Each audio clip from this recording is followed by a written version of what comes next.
he wouldn't never have to fight again because the exhibition shit. Yeah. As me being his little brother, hey, little bro, we finna do 10 rounds, and we both gonna get 100+ million for it. Right. And we ain't never got to box again. Well, right. well. I already been getting these bets, but now it's time for you to get your just due. Right. And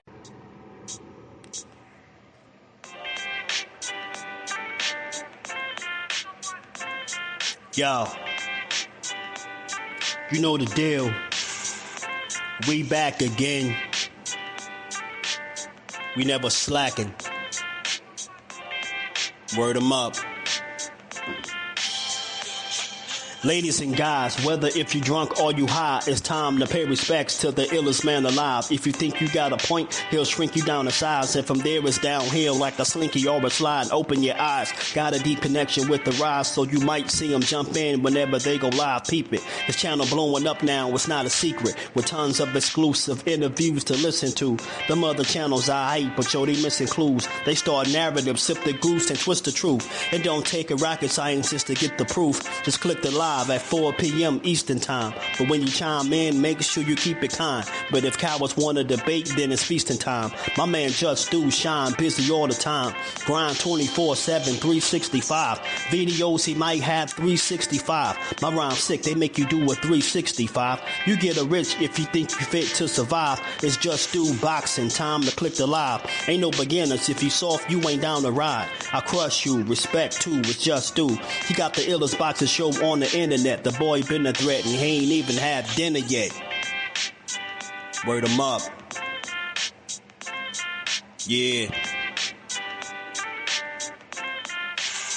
You know what time it is.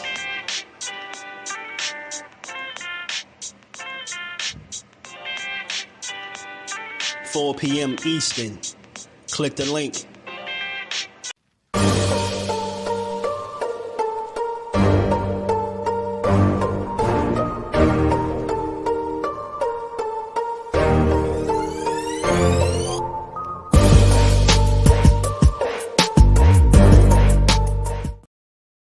What up? What up? What's good? Salute to the family. We back again on this good Tuesday to get boxing is just due. How only we do. You know, if y'all catch this on the playback, smash the like button, sub to the channel, turn your notifications on, and come build with the family, man. We on the road to 10K, and we gonna get there. Salute to everybody that's in the building already, man. Y'all smash the like button. Let me salute the fam, man. We gonna get to it. We's gonna get to a big B-Lo in the building. What's good, my guy? He said Canelo whole out here for real. Anybody but Benavidez, huh? You know how I go. Ace, all love, family. Mike in the building. How you feeling, bro? Kevin King in the building. How you feeling? Kai Sports, the box story, and my JBT family. Fender Bender, what's good, family? Listening to Bo Mac interview today, seems like he's pretty confident with Bud. He said Canelo can get it next if he wants it, for sure. Gertz, what it do, family? How you feeling? D1, my guy, how you feeling, bro? Jonathan 97 in the building. Alan Johnson in the building. Chris, what it do, family? Salute to you, bro. Appreciate you. Dante's Boxing Talk. That's my guy right there. How you feeling? Jordan Smith. You know it. Kinda Loco Sports, my guy. How you feeling, bro? I know you tired of the narratives already, too. I ain't gonna lie. This song was pretty dope. That's my guy, Judah, bro. Appreciate you, man. That's my guy, Judah, man. What's good with Alan? I got you, bro. Don't worry about it. Damn, surprised with Canelo. Oh, yeah, I'm not surprised. Everything about John B. Dog. What it do? Luke Colazzo. How you feeling? Aisha, peace and blessings to the queen. How you feeling today? Always good to see you. 619 Cali Factor, my guy. I got Berlanga winning. I kind of know you know they're going to come for you, man. And while you in here, shout out to my boy Kinda Loco, because he did predict it. You know, I do talk to certain people outside of YouTube, man, and he called it. He said Canelo was going to end up fighting Berlanga, and I'm talking about way before they announced it, way before this point. So, and he wasn't guessing. He was fully confident that this was the fight that was next, and here we go. So shout out to my guy, Kano. You know, I'm just due. I like to give everybody they just do. So shout out to my boy, man. He had that spot on, man. You was right with Canelo. I mean, look, I know people don't feel ain't too high on Berlanga. Like I said, y'all, I'm very consistent. I feel like I'm always giving this disclaimer or always explaining my why, y'all. I'm just due. I'm not nobody else. Like, I'm one of one. I always look to give somebody credit. I'm not looking. I don't watch boxing to tear these dudes down and go crazy on them. So I say all that to say, you might not be higher on Berlanga. Yeah, he might lack the skill and the experience to go in there against Canelo to be looked at as a real serious threat. But I give a man a ton of credit because outside of those 16 first round knockouts, you know what I mean? It got a little tough for him, and he had to outbox these guys, and he figured it out. You get what I'm saying? Maybe not the best performances you ever seen in your life, but the dude went from knocking everybody out to the knockouts suddenly kind of disappearing. And more in his more recent fight, I believe he got back on track and got a knockout, if I'm not mistaken. So you learn more about Edgar Berlanga and those fights that he went the distance. You know what I mean? You learn more about the first fight he went the distance than you did any of those 16 first round knockouts, is what I'm saying. So I give guys an opportunity to improve and to grow. And that's what he's been doing. He's been outboxing these dudes and not knocking them all out. So, I mean, he's grown a little bit. He's shown the ability to work and get better. But, you know, he's still a long ways away from Canelo. So I guess that's the problem with everybody. You know what I mean? James Marshall in the building. Cal Cooler, Blessings family. Big Soldier Mix. What's good with it? Jordan Smith. What's good with it? Yeah, Canelo must be stopped. Yeah, I mean, he part of the sport. You know what I'm saying? Big Soldier. So it's, you know, it's hard to completely ignore him, right? You got to cover it because, you know, it's part of the sport. I mean, Lonnie Lee, what's good? JBT family on the building. How you feeling? Shut it back. Then, and I repeat myself, would be a cherry pick gone wrong. Econo say he got Berlanga pulling it off, man. It's acceptable if you fight Edgar and then Crawford. Now look, it was some talks that he was gonna fight somebody like a Berlanga with the possibility of fighting Crawford on the back end. But we've known, like we've heard Canelo be on record time and time again saying that, you know, he wouldn't fight him for no amount of money. You're not going to get credit if you fight him, you know, X, Y, and Z. But who knows, man? Maybe if they throw the right figure at him, maybe he changes his mind. I don't know. But I know this is where we at today. You know, the news being reported that Canelo Alvarez has now chosen Edgar Berlanga for his fight on September 14th. So that's what we're going to have to look out for. You know what I mean? I know people ain't excited for the fight, but you know what I mean? I could be somewhat understanding of it if it's something better at the back end, right? If it's something different on the back end. But I'm not here to tear down Edgar Berlanga. It's just an experience thing. Like he hadn't quite got the experience. And who does? Who in boxing right now actively got 60 plus fights, about 64, 65 fights. So it's gonna be. It's if he ain't fighting David Morrell, if he ain't fighting David Benavidez, like one of them Davids or somebody like, you know, that really gonna challenge him, people not gonna get too excited for his fights. That's just what it is. They're not gonna get excited for it. 2 fights I don't want to see. Berlanga will do anything to win, even bite him. You know what I'm saying? Behind the hands TV, my guy, how you feeling, bro? Lisa Smith, peace to the queen. How you feeling today? Always good to see you. It is what it is.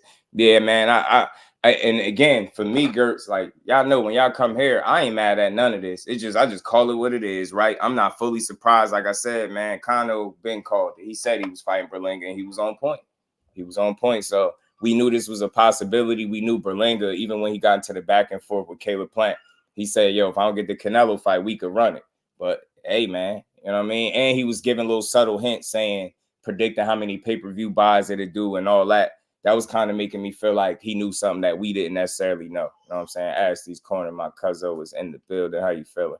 Drive Turkey Sheik got heavy pockets, man. Yeah, you can make it happen, Fender, man. You know? You already know, man. Gertz, I just like to enjoy it, man. I try not to come here and present content that's where I'm either complaining or pushing false narratives. I don't want to do either. I want y'all to enjoy the cook and build with me, you know? It's Mike Ron, my guy. What's good with it, bro? How you feeling? Canelo fight Edgar on September because UFC took the Las Vegas Spirit on Mexican Independence Day. No excuses, though. I get you. I just think this was part of his plan anyway. They said it, and that's what he did. I mean, it was better than the William Skull fight. I ain't gonna lie. Y'all remember that William Skull stuff? That was crazy. If he would have fought him, that would have been even worse. I ain't gonna hold you. Try to tell folks that part of Berlanga signing with Eddie, Canelo was included in the contract. I could believe that, bro. I think you definitely know what you're talking about. You know what I'm saying? I do. And you called it, bro. You called it. And the reason why I keep saying it, for one, I'm just due. I like to give people their flowers, they credit, they just do. But you wasn't saying it like it was a guess. You was saying it like, not saying that you knew for sure, but you had reasons why, and you wasn't guessing. Like when you were saying it, you were confident, like, yo, he's gonna fight Edgar Berlanga next. Like, I couldn't see it, but here we are. Here we are. Here we are. You know what I mean, should be free though, no pay-per-view. Yeah, it's tough. I mean, they pretty much gonna do it similar to how they just did with Jaime Munguia. You know, what is Berlanga, Puerto Rican, right? They're gonna do the whole Puerto Rico versus Mexico thing.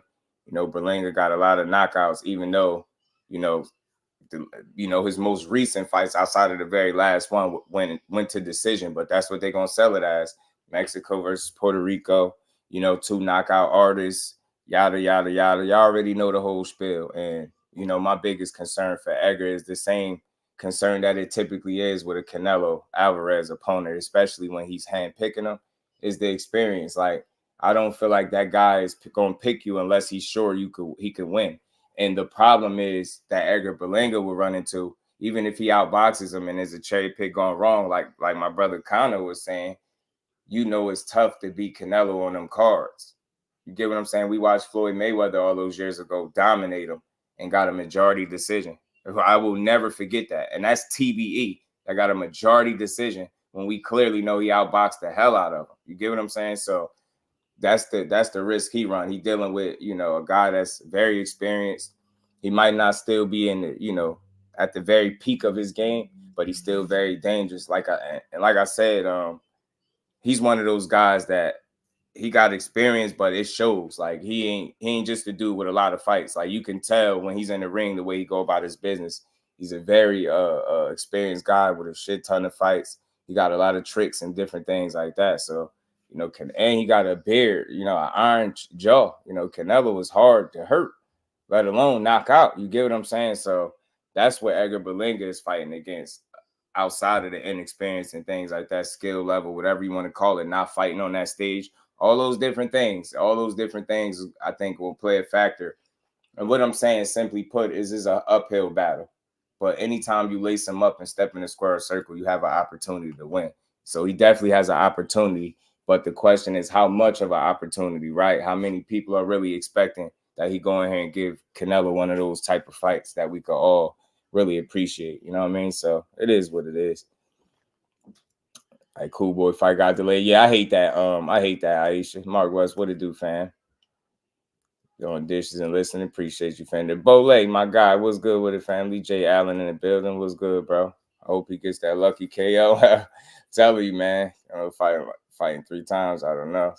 Yeah, man. I mean, look, that's just where we at. Like I said, Canelo, he hold the keys, man, and that's how he calling it. This is how he choosing to play it, man. This is the next guy, Mr. Edgar Berlanga. You know what I mean? Like Mo say, he willing to do anything. He'll bite you. He got to. Nah, but look, I ain't here to be mad or complain. Like I said before, this doesn't surprise me.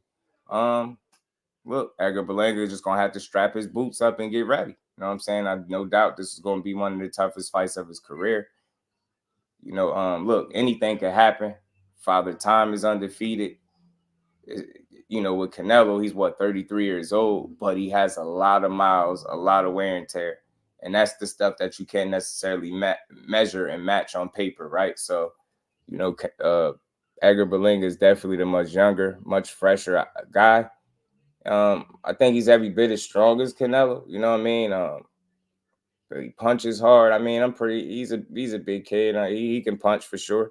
You know what I mean? That man can punch. So the question is landing the punches. You get what I'm saying? I think that's where the struggle going to be. You know, even with Canelo slowing down and probably not being the best defensively, he still got pretty good upper body movement, head movement. You know how to get out of the way of a punch, roll with a punch.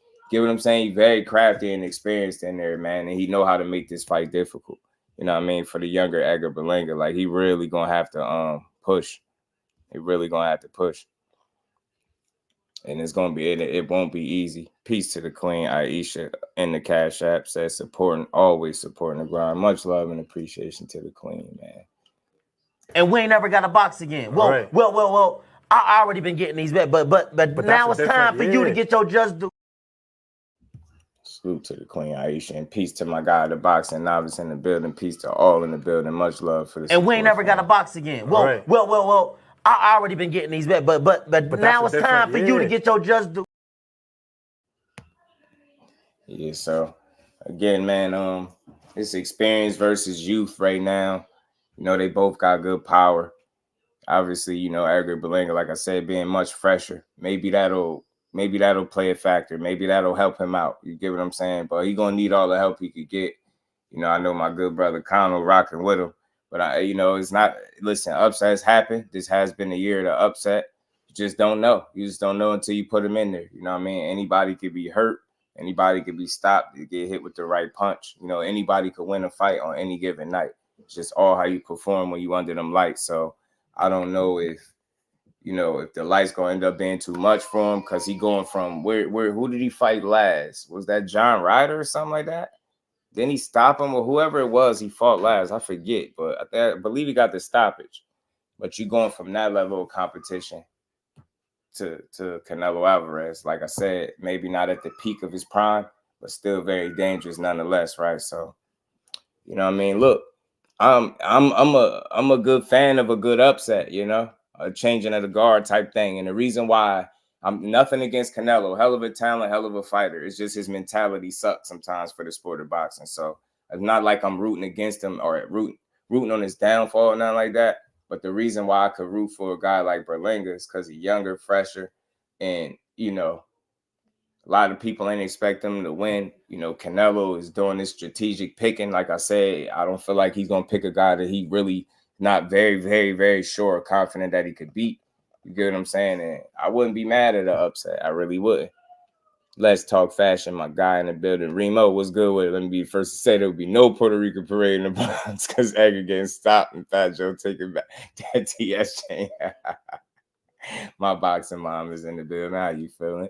Barbara D, peace to the queen. Always good to see you. Peace to my queen, Miss Jusdu. How you feeling, baby girl? Good to see you as always. Don't work too hard on them. A lot of people don't realize when you fight Canelo, there's so much head games going on. When you look up to somebody, you finally get your number pulled. It's a lot of mental pressure, right? Really getting Frank versus Keyshawn. I've been hearing little slight rumblings about that as a potential like co-main or something to a Tank and Shakur, but I don't know how solid that is. You know what I mean? But I be wanting to talk to these fighters so I could, you know, ask them directly. I hate rumors. I hate narratives. I just hate hearsay. You know what I mean? I'm by myself picking Berlanga, but hey, rock with your guy, man. You got to shake up the room a little bit. Ask Val, what it do, fam? How you feeling, bro? He said Shakur Beast Tank. Talk to him, man. Hey, salute to everybody, man. Alan Johnson. Let me get my guy right. R. Stokes, what's good with it? Maul Brooks in the building. What's good? Canelo still has something in the tank for Benavidez, I believe. You don't have belief in itself. Like, I think this is what it is, right? You turn pro at 15 years old, like, you're not running around being scared of nobody, right? So I don't think it's a matter of him being scared. Not saying nobody's saying that, but for me, I think Canelo is a guy that he's privileged, right? I mean, he's worked damn hard to get to the position he's in. I can't take that from him. But since then, he's been very strategic with the guys that he's picking. You get what I'm saying? And as a result, it's leaving a lot to be desired. Like, simply put, people feel like you were doing anything and everything in your power not to give Benavidez the shot that he deserved. So that just, that leaves a bad taste in people's mouth right there. So it's just, you know what I mean? I think he knows where he's at right now in his career. I think he looks at a guy like David Benavidez, who just fought at light heavyweight, right?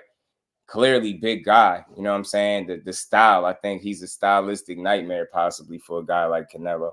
I think Canelo will have to really rely heavily on counter punching and stopping this guy, you know what I'm saying? Because I think I don't see too many scenarios where he outworks Benavidez.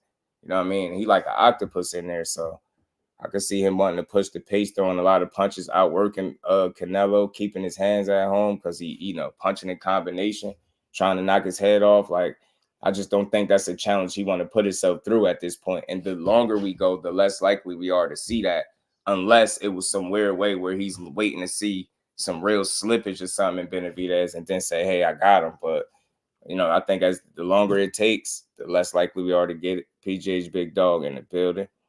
Salute to everybody, man. Shout out to the queens in the chat, man. Shakur going to sleep versus Tank. Can't avoid that power for 12. PGH Big Dog. What's good with it, man? Ain't nothing wrong with that. Look, it is very hard, very difficult. I would have to say so myself to avoid you know, getting punched by one of the most accurate fighters in boxing. You know what I'm saying? So I don't think the plan or the goal should be to try to avoid getting hit. I mean, of course, that's the goal. You want to get hit as less possible, least as possible, right? So, but I don't think the goal should be like to not get hit at all, because that's not a realistic goal, is what I'm saying, right? But I think a realistic goal is to not get hit with those shots, the ones that's going, you know, put an end to your night. You get what I'm saying? It's no doubt that you're going to get hit. It's just you're going to have to limit the quality of the shots that you get hit with. And always easier said than done, but that is an avenue of success. It can be done, but it's not going to be easy. You did what I'm saying? So yeah, I don't think the game plan is to not, you know, to try to not get hit at all. Of course, you're going, you know, like I said, it's obviously defense. You want to make sure that, you know, you limit how much you get hit. But like I said, to not get hit at all is not realistic to me. So you're going to get hit.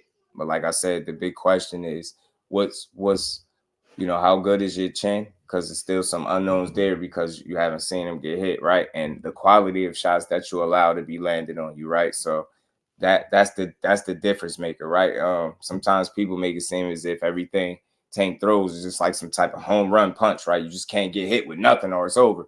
Nah, but it's definitely those shots. And you know the ones, them kill shots, when he's setting you up, setting traps, when he coming to get you. All that stuff is difficult for his opponent, man. That shit is not easy to deal with. So you gotta outsmart him.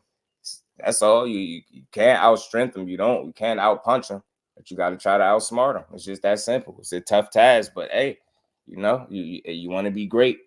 Part of being great and an avenue to you being able to call yourself that guy is through him. So it is what it is. I mean, so it was gonna always be a tough fight. That dude is dangerous. He's serious, but the guy on the other end, I think, is every bit as serious. And I think something that people don't factor in enough is both guys' self-belief, man. Got two dudes that really believe they can win and beat the other one, and I think they'll fight like it. You get what I'm saying? So I just can't wait till we finally get it. Shaq, you better carry him this time. I hope so. R. Stu said Canelo should have taken that fight 3 years ago with Benavidez. The first man, though. Yeah, he crazy. He shot out, man. First Havoc in the building was good, man.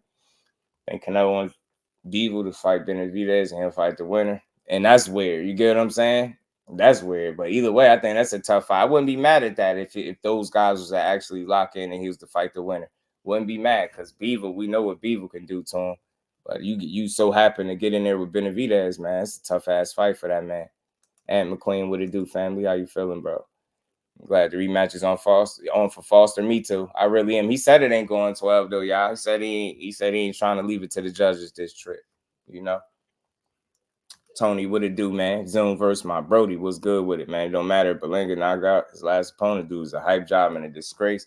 I feel you, man. Y'all, a lot of y'all, Sadiq, what's good with it? A lot of y'all don't like the biting incident, but outside of that, y'all, for me, I'm not really mad at Berlanga, right? Like, again, I think the hype to some degree was somewhat justified because of how he came on the scene. He was sparking guys, right? So early, so fast. It's like as soon as he connected, these dudes was just, hurt and out of there. Like he had some brutal knockouts in the first 16 joints. You get what I'm saying? But sometimes the same way it can help, it can hurt as well, because the minute you don't produce those knockouts, now people label you the hype job, right? So I understand your sentiments 100%, my bro. But you know me, I'm always going to try to give you something else to think about. And I really feel like I'm on a mission to try to build this sport up. And to do that, I'm going to always have to find the silver lining. I'm going to always have to see the good in these fighters. You get what I'm saying? As well as critiquing them, though. Don't get it wrong. So the biting incident was wild.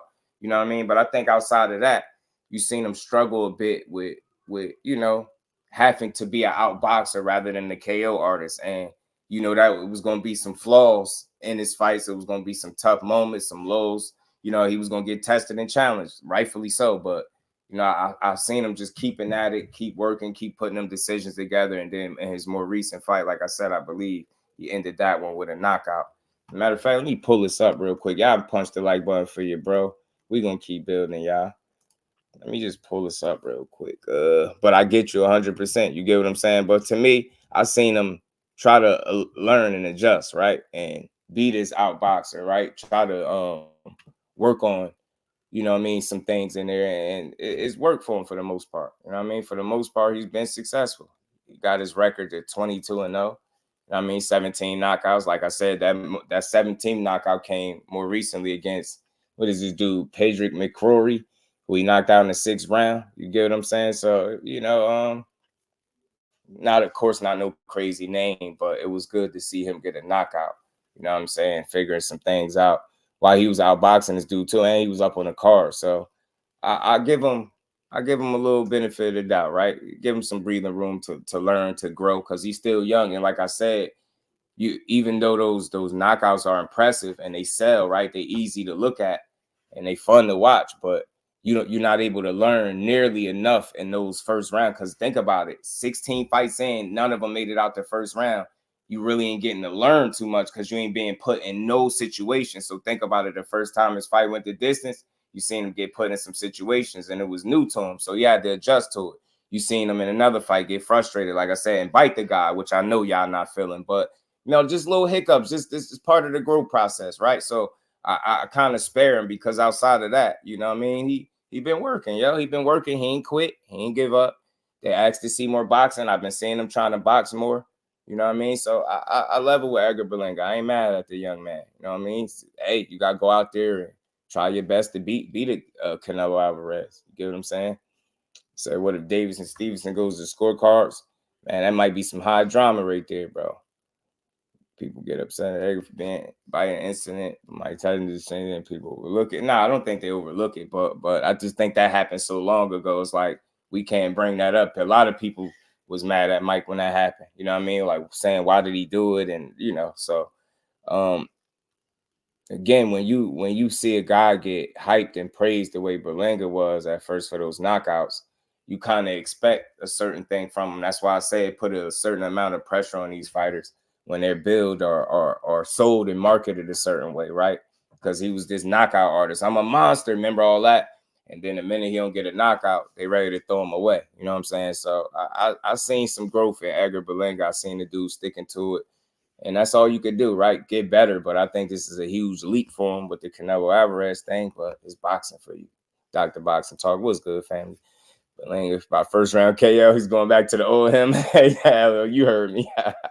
Lewis 4500 was good with it. Said Berlanga knocked Canelo out. Stop. Nah, it's going to be very, very tough for him to get him out zone. I mean, Jarrell, what it do, fam? They fight more than once. That's fire. Made the further justify this fight. Yeah, I'm not mad at Canelo versus Berlanga. It's just not Benavidez. How it's better. That's what I said. It's better than William Skull for sure. And I forgot about the Eubank whispers too for a second, but definitely better than a William Skull situation for sure. So look, it's kind of like you got to take what you could get with Canelo. Again, I'm not surprised. He's a product of, he's a beneficiary of circumstance and privilege, right? So it ain't gonna change. He seemed to have the sanctioning bodies in his back pocket. They could say whatever they want, but that man literally does whatever he wants. He literally does whatever he wants. So it is what it is. Salute to him. He better hope he ain't picked wrong, because I hope Edgar Berlanga is truly motivated to go out here and win this fight and at least give a good showing, right? I ain't mad at a guy for losing, but I'm mad at a guy that don't try, that sell us the whoop tickets and don't try to win, right? So let's see. September 14th will be here before you know it. Again, I know Canelo gonna be probably a heavy favorite going into this fight, rightfully so. But you know, upsets do happen, and this has been the year of the upset. So we will see. Cut Creator, what's good with it, fam? Man, you already know, Cut. You already know, bro. I got the little small clips. You know what I mean? Salute to Jarrell. What's good with it, fam? Putting all that hype around Edgar Berlanga, instead of letting him grow like he was supposed to. They push him way too fast instead of letting him marinate and learn the skills. I hear you, but look, what is a promoter's job to do, Tony? You get what I'm saying? Promote, sell they guy. And what was Edgar Berlanga doing, rightfully so, when he first got on the scene? knocking everybody out. Nobody was making it out the first round. So I think they were selling him right. I mean, that's what it looked like. It looked like he was who he was, a straight KO artist, a monster in there. But the thing is, I think with him having to go the distance and you know, a few fights in a row has allowed him to grow to a certain extent. Like, you think about it, they matched him up the right way early. It's just he can't help that he was getting these guys out of there so soon. So he's not able to learn what the typical prospect is able to learn when they're able to go these rounds, right? That's why going the rounds are important. But as you see them going the rounds, you've seen some struggles, you've seen some inconsistencies and things like that. You've seen some flaws, rightfully so. But if you really paid attention to him, you also seen him grow and get better and become more consistent in areas where he needed the box more so than try to knock his guy out. So I really always see the good in these fighters. I could critique him, but he ain't on the wrong path, is what I'm saying. He found a way to get wins outside of the knockouts, right? I respect that. You know what I mean? He didn't quit. You know what I mean? Like I said, the biting incident, he was frustrated. We seen him going through some of these growing pains. So now he at the point where he got one of the biggest fights, or the biggest fight I think he could hope for. So let's see what he do. You get what I'm saying? But the promoters, they did right by selling him. Like, they had to sell him. You get what I'm saying? He's smoking everybody. Like, man, this kid puncher power just looked different. It don't look like nobody could deal with him, man. Next thing you know, you get what I'm saying? He out of there. You know what I mean? He stopped getting a knockout, should I say. And then people ready to throw him away. CJ Rich was good with it. So it started to go fund for Canelo to retire. He better lose big. Yeah, you got to go out there and fight. Canelo should be a 50-1 favorite. Sheesh. Literally, you get what I'm saying? I used to thrill here. What's going on, my gear? What matters is performance. Yeah, he came to fight. And Berlanga come to fight. That's all you could do. Because think about it from his shoes. He's just a young kid from New York that came up, and now he got an opportunity of a lifetime. But it's how he performs is where my criticism would come, right? As long as you come to win, because you've been adamant about wanting this fight, as long as you go in there and try to win and beat this guy, I don't have a problem with you losing. You know what I'm saying? You got a lot stacked up against you. We just being all the way 100. 16 of his fights, I'm not dismissing them, but those are all knockouts in the first round. You're not able to learn that much. So if you're really being honest, this dude is what?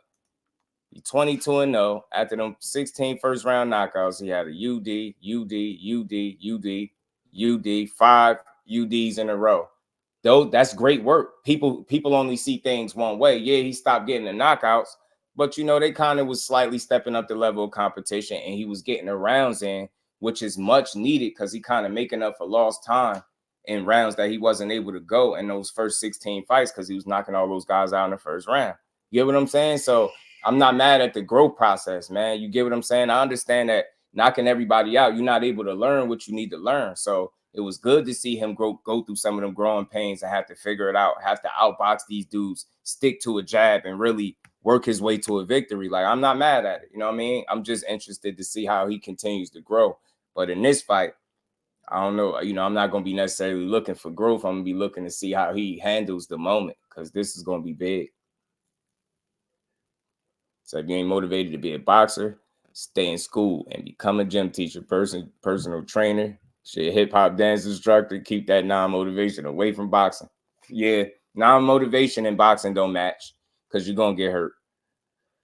Berlanga was a solid boxer as an amateur. Those early KOs clipped his growth a little bit. Hopefully he puts his punches together against Canelo. You get what I'm saying? That's all. And it was not because they don't get paid for overtime. So you can get a guy out of there, get him out of there. But it also, like you said, it clips the growth process just a bit. It stuts it just a bit because you're not going those rounds. You just getting everybody out of there. And then the first time where you can't get a guy out of there, it appears as if you're struggling, but really you just figuring it out. You still very young in this game. You just figuring it out. Dude, what's good with it, cuz? How you feeling?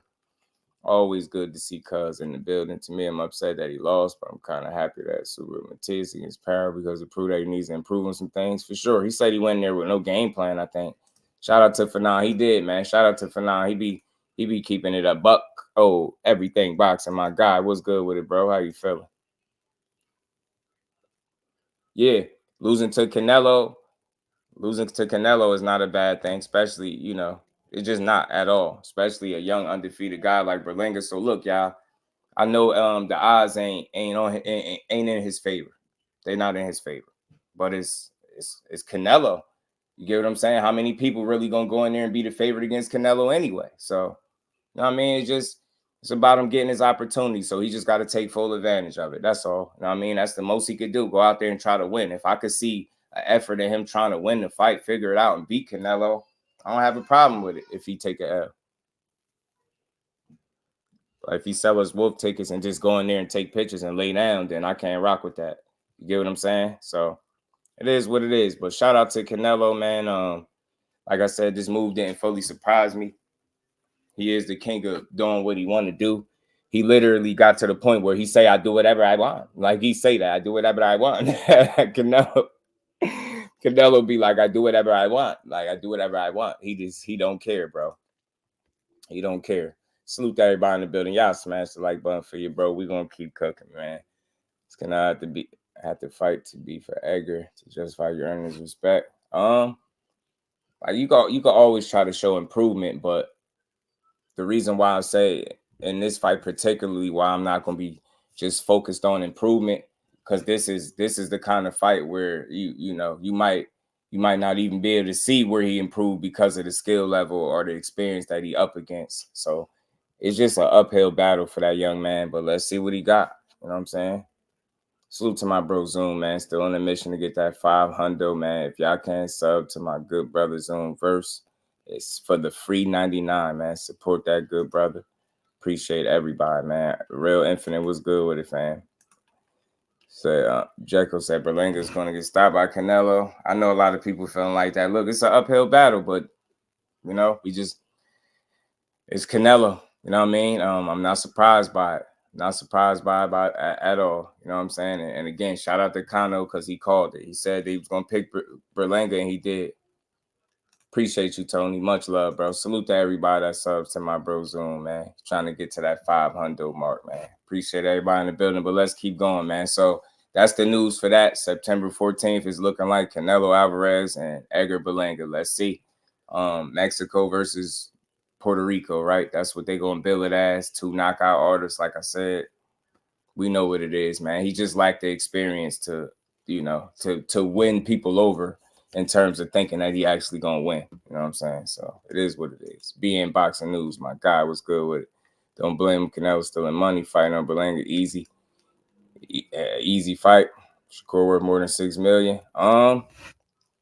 Look, I'm not here to tell you what his worth is, but I am kind of here to speak on that. And look, I don't know all the the ins and outs and what's exactly taking place behind the scene, but to my knowledge, there hasn't been any offer made. You get what I'm saying? For him to turn down. Now, as far as this $6 million crap, shout out to the OG Fanon. I already told him I was gonna play a clip of this video, but I'm gonna play the clip that was on Fanon's show, and pretty much this is where people got this from. How they got him turning down $6 million is beyond me, but it's boxing for you, man. That people would push any narrative if they don't like you. You get what I'm saying? KO artist, but Canelo hasn't KO in the last 4 years. But you know how it go. You know what I mean? Too hard hitting this and that. You know how it go. The whole spiel. But let's get to this, man. This little false narrative. Because like I said, man, it's not about trying to protect no fighters. It's just about bad information that's not good for the sport. If it comes out, in fact, that this truth to any of this, then I'll revisit it and I'll proceed accordingly. Y'all know that. But I just can't deal with this whole, we just dealt with this narrative, man. Turned down this much money before. What was it? 8 million before. Now it's 6 million. Like, I'm not a fan of narratives, bro, for nobody. Like in boxing, I'm here to try to have good conversations with legit information, not just making stuff up because I, want to draw a narrative that tears a fighter down. So, excuse me, I'm not a fan of it, but let me play this, man. Shout out to the OG Fanon, Coach Kenny, and Shakur, man. This was a dope build from them. But this is where I believe all the $6 million stuff came from. It was, let's say the most you made was $3 million, right? Yeah. And that's the most you made, and all your fights was $3 million. And we say, here, take this 6. You good with that? Yeah. I was just asking.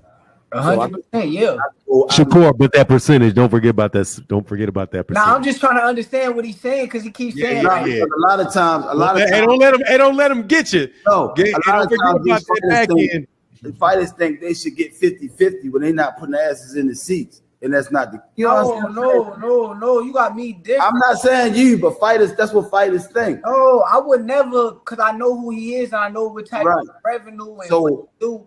We can always, when the time comes, we can always come back to the Phenom video and see you agree to it. You know what I'm saying? Yeah, but man, shout out to them, man. Shout out to Phenom. Shout out to Shakur. Shout out to Coach Kenny. But that was part of them, just a little dialogue where he suggested, like, and he's speaking in a hypothetical sense, but you heard what he sat there and said. We asked him, would you take that thought for a couple seconds? Yeah. But, you know, you hear for now, like, don't forget about the back end. So I don't know how you get him turning down. Like, if you think that was an official offer, people's really lost. Like, you really looking to push a narrative. Like, in fact, he actually said, yeah, on top of that. So I'm speaking strictly to this situation. You know, if something else developed after this point that I'm unaware of, then that's what it is. But as far as, you know, him turning down $6 million, like, where do you get that from? You get what I'm saying? He even made an offer, and then you seen him agree to it. Also, he said in this interview that he would be willing to replace Lomachenko. You get what I'm saying? So I think this was right. What was this, before the news broke? But they had another little interesting clip as well that when they discussed it happened. I told you, I'm with it. That's on y'all. I'm waiting on y'all call. All right. I mean, at that point, if you having some type of communication with the team, the trainer, that's a good thing. You get what I'm saying? You letting it be known. I don't know what else more are you supposed to say after you talk directly to the guy. You say you waiting for a call. I don't know what more. I told you, I'm with it. That's on y'all. I'm waiting on y'all call. All right. Kerr, you probably won't answer, but who are your? Oh, sorry, go ahead. We got a task in front of us. We're not going to think about the Shakur fight. We're going to do this, and then whatever happens, it happens. You know. I wish you the best. You know. I wish y'all the best too, man. With your next opponent, you know. Yeah, for sure. It's good. Shout out again, man. Shout out to Phenom. The dope work. So again, man, if they really took that, I'm telling you, Gertz, I don't get it, bro. He legit said, yeah, I serve 88. My guy was good with it. He literally said, yeah, I'm not here to make no arguments to try to defend fighters. I don't do that. You get what I'm saying? Whether it's my guy or not, if you turning down smoke, then I got to report what's real and what's out there. If a fighter choose to take it personal, if I'm telling the truth, then that's on them. But like I said, man, I've been very consistent when it comes to narrative since I started this channel. I just hate it because it's bad for the sport. It kind of like you get a fight a bad feel before it even get a chance to grow legs and before they even get a chance to negotiate. There's no offer being made. You get what I'm saying? The dude already doubled down on social media and said, you know, a call. I'm waiting on a call. And then you got people complaining saying, nah, that's not how it works. You're supposed to be calling him. You're supposed to be doing this. You're supposed to be doing that. Bro, you can't make everybody happy. If I was Core, just keep doing exactly what you're doing. Keep that phone available, man. You get that call, you answer the bell, and that's just that. But as far as the narratives go, I can't rock with that. You get what I'm saying? Turning down $6 million, just making up your own news is crazy. And you did it off somebody else's interview with him where that didn't even happen. Shout out to Phenom for doubling down and even clearing the air on that. So I don't even understand where people get this stuff from. I think so too, Jekko. I think so too. Unless proven otherwise, I do think those are the best two fighters there, and that's why that fight is always going to make sense. But let's not kill the fight before it even start with the narratives. Like, why are we doing that? Pricing itself out, turning down offers, like that stuff need to stop, man. It got to stop. That shit is weird, man. Like, where do y'all, like, why do we do this? You know what I'm saying? If he did it, get on his ass. But if not, let's not put it on him. You know what I'm saying? Let's not put it on him. Terrell was good with it. Truth is the real is truth. But the promoters need to talk before the fighter. No, for sure. Shout out to my guy, man. Salute to everybody in the building. Who did it? Talk to me, Cal. They went off that comment with his means. These dudes bored. Yeah, they know what's up. I don't even know. Al Booger was good with it, family. I just started seeing it, and then I seen a whole thread on Twitter. That's why I stay off of there, because it's like, I call it toxic Twitter X. But just all this duck this, should pussy. Like, y'all, man, what the hell going on, bro? Like, that's why I said I got to get him back on here. I got to get him back on, especially at a time like this. Bruce Gas, peace to the OG. How you feeling?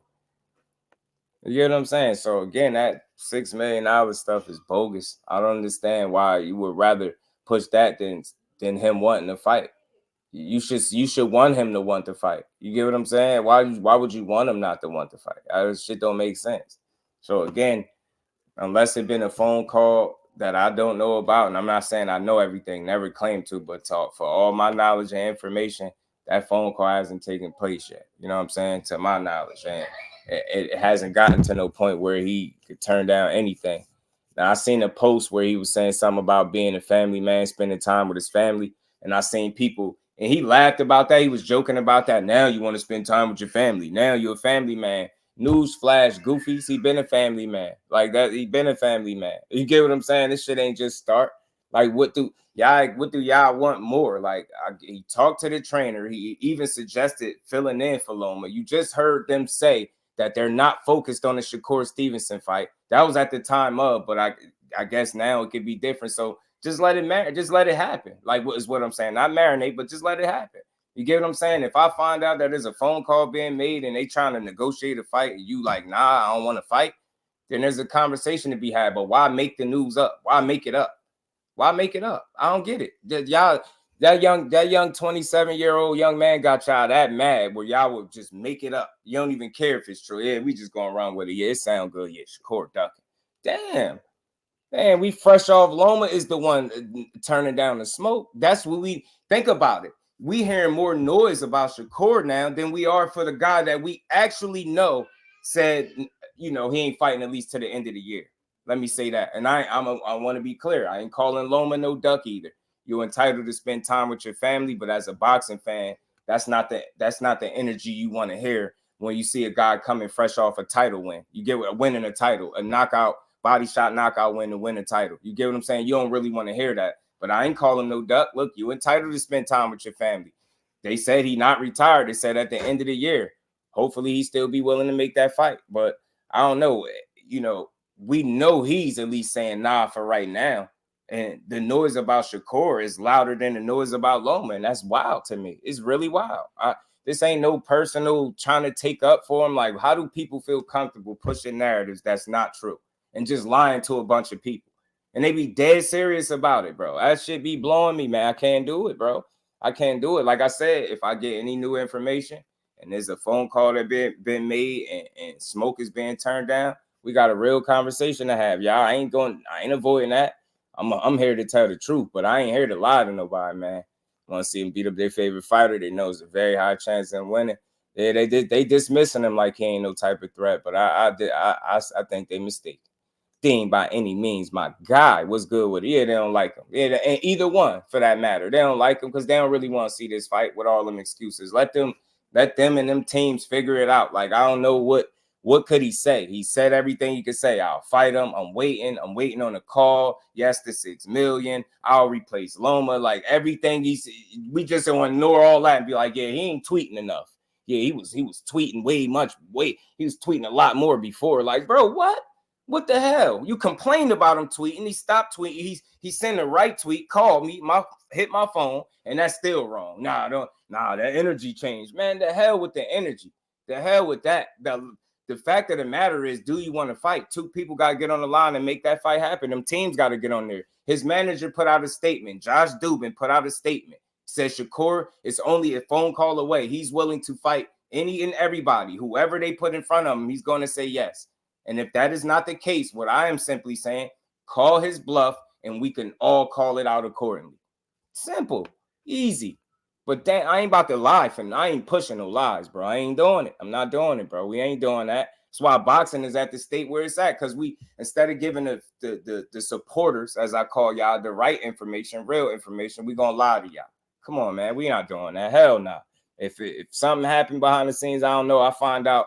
Trust me, yo, I'm on it, y'all. I'm on it. Andrew Gray, what it do, my guy? God, what's good, Brody? Lomachenko beat Kambosos in May. How much time he need with his family? I get it. You know what I mean? I get it. I just thought, he would want to build the momentum. But at the same token, he did say before that Kambosos fight, which was some time after the Devin Haney fight, that he wasn't motivated to fight. This was before the Tank thing came about too, though. Just being real, this was something that was said. So that's why he was saying this move he made, he really did it for his dad or something like that. So, you know what I mean? That's why it didn't fully surprise me when he said he needs some time. You get what I'm saying? But we ain't pushing false narratives. The hell with that. Shakur, yeah, I know you. I got respect for what you got going on. That fight, if they call your phone, answer that phone, take that fight. Go get these people the best fight that we gonna get at 135. You know what I'm saying? Let's let the people ready to see the Super Bowl at 135. Let's get it, man. We done all the talk, arguing back and forth, all the knockout picks, and let's just see it. The average summer was good, my guy. How you feeling? And with Shakur accountable until he turns it down. That's all I'm saying. That's all I'm saying. That's all I'm saying. I think we just a little premature with it, Dean. That's all. Just a little premature. That's all. I didn't hear none of that. But again, some people are going off. Shout out to Coach Kenny. He be trolling people. He not always trolling. Sometimes he's serious, but he made some posts, and I think this has also led to people feeling like Shakur ducked as well. Shout out to Coach Kenny, man. He be having fun on IG. I seen him. He posted this Shakur Stevenson podcast. No, I mean, he posted this. I'm not fighting the face of boxing. Duck that. You know what I mean? And then he put this warning to the boxing community. Ducks are everywhere on the radar. Please, fans, demand the ducks to step up. Yeah, man. If you duck and smoke, if you're a top fighter and that you get a tank call, you got to take that. And then he put Duck Land, and in the picture is Newark, New Jersey.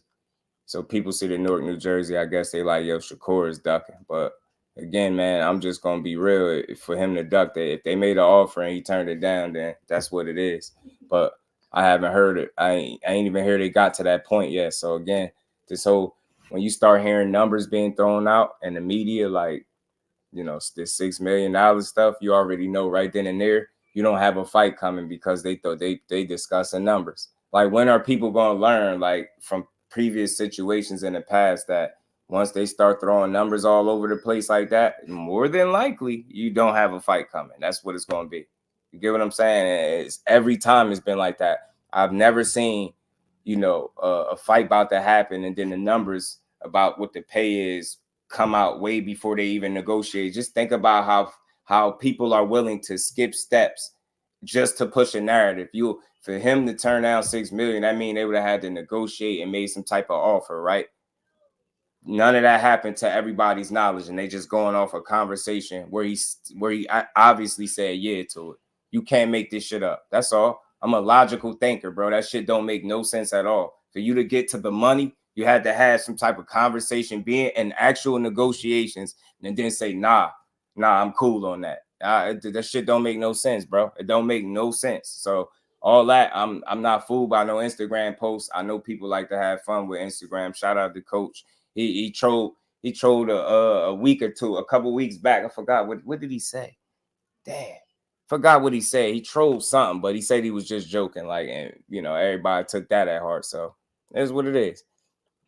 Yeah, they're gonna have fun with it, and they fall for it every time. People just like, yeah, Shakur ducking, should cap, should pussy, should duck, and like, damn, bro, like y'all don't even need the information to be true no more, huh? You just could speculate, and that's good enough. Can't do that to the fighters, bro. You already know it's not about dropping news accurately. It's about dropping news first. They don't even fact check themselves. Absolutely not. And shout out to you, because I know you do. Peace to my boxing mind, Barbara D. Being a member for 19 long months, man. Appreciate you, man, as always. Salute to the queen. The phenomenal show, my guy. What's good with it, fam? Dre Smith, what's good with it? On the new Loma won't step aside money. Right. They saying Loma ain't fighting till 2025 now. So I think that kind of takes him out of the tank sweepstakes, at least for the immediate future, right? For the very next fight, at least, I think. Hope Loma fights at payday and get beat up just for ducking, but he won't, right? 6 million wasn't even real. It was a hypothetical between Corey Kenny, and OG's channel. Yeah, phenomenal. That I had played the clip. Like I said, people it's just so annoying because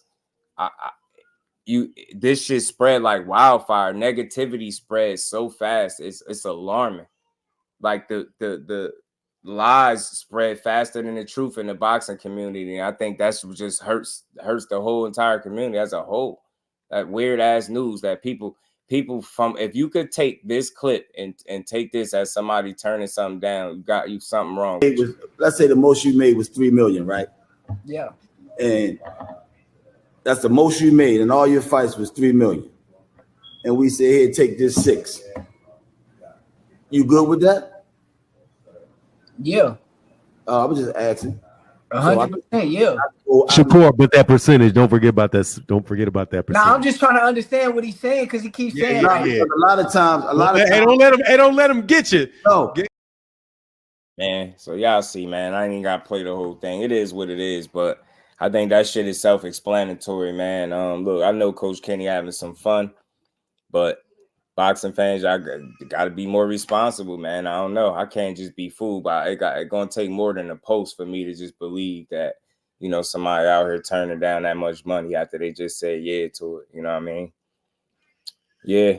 Yeah, that people and that people prey on that. You get what I'm saying? Phenomenal. They prey on that and people not doing their homework or their research. Roger, what's good with it, bro? Pardon me. It's a paydays all wrong for Loma right now. Yeah, older guy, volume puncher, don't move quite the same. It could be tough. It could be a tough one. Reaching all-star level with the trolling. Yeah, and he getting them, man. I gotta say, man, he's become pretty damn good at it, Al Booger. You know what I mean? Anytime you could constantly get a reaction of the people like that, damn sure doing a good job, man. Doing a good job. Give me 6 mil, I'll get in the ring with Tank shit. Give me half of that. You know what I mean? Yeah. Me 1.5, I'll get in it right now. Untrained and all, bro. So that's why I say, man, hopefully we get some real answers as to what's going on behind the scenes. Like I said, I don't need to know all their business. I just want to know if the next order of business is for them two teams to negotiate. Because that seemed like if their plans is Shakur, then why not? Why not negotiate, make a fight happen? You know what I'm saying? I feel like the money will be there for him. He'll get paid what he need to get paid. He'll get his just due, and he'll get a chance to prove that he the best fighter at 135. You get what I'm saying? You got to take that opportunity when it come knocking. You get what I'm saying? Got to take that opportunity. The high Coach Kenny at the bottom of the shoes. Stupid. What do you think? The Shakur manager saying PBC needs to come correct. Just normal stuff, normal shit. Like normal. I look at it as normal shit. Just don't don't offer no bullshit. You know what I mean? That's what I think. That's all I think when I hear that. You get what I'm saying? Don't play no games with it. Like do good business. That's all. That's what I would like to believe that. I'll say that, Aisha, because it could mean a lot of things, right? But I hope that's not like a, leaving that little creak in the back, that little, slit in the back door for you to try to say something about money, because I don't want to hear that. You get what I'm saying?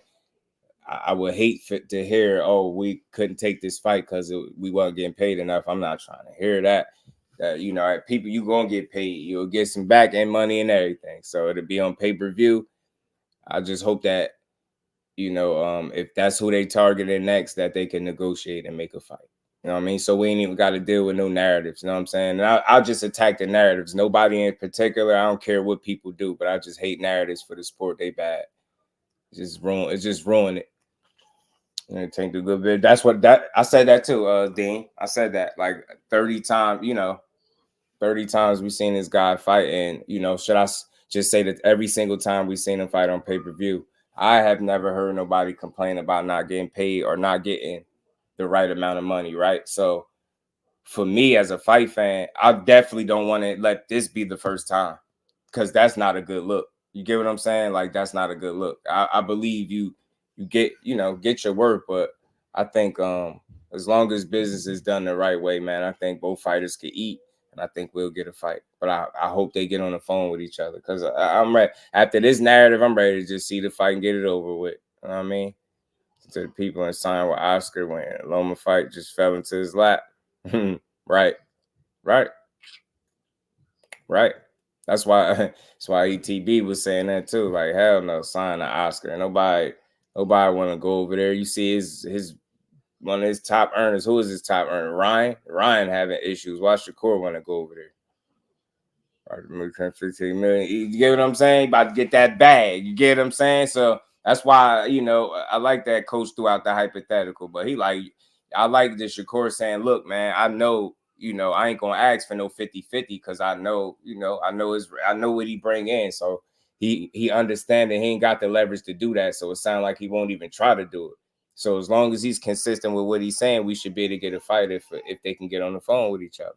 But I literally seen a whole thread with people saying the phone call emoji is a problem because that's not how a fight happens. Like, you don't, I'm like, well, what? Somebody got to call somebody. Like I said, Josh Dubin put the statement out. He said it's a phone call away. You know what I mean? He said it's a phone call away. You just got to keep that phone on ring. You know what I mean? Turn your volume up.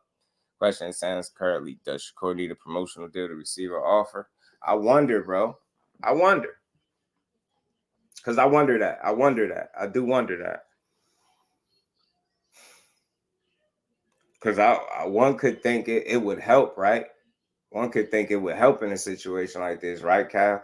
I'm not so sure that he has to have it, but it could help, right? It could only help, you would think.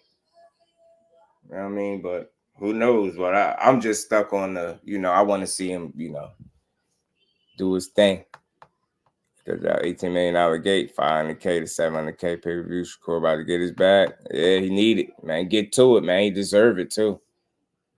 Nope, he don't got Shakur Stevenson promotions. I'm not sure. I think I seen that. I think I seen SS promotions. Shakur has been views right after that. I thought it would be an easy fight to make. Now I'm giving side eye. Right.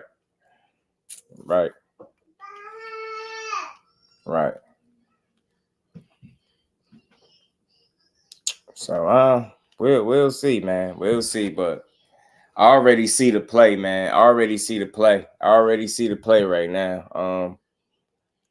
This fight don't happen next. Y'all already know the narrative. Shakur ducked. He priced himself out, or he turned down negotiations that probably never took place. That's what people gonna do. I'm already hearing it. If the fight don't happen, it's his fault. It's crazy, man. That is crazy to me. I'm a ducker. I just tank with Officer Shakur too. Yeah, he said no to. He said he was cool on that smoke. However, we know folks are selective when it comes to criticism, for sure. That's why I say we more mad. We more people louder about the potential Shakur duck, and then Loma actually saying I'm going to wait till the end of the year, which are now they saying 2025, which kind of takes the fight off the table for right now. Tay, what's good with it? I don't know. I mean, you know, I'm hearing he turned down $6 million. Man, that's the new one that they pushing.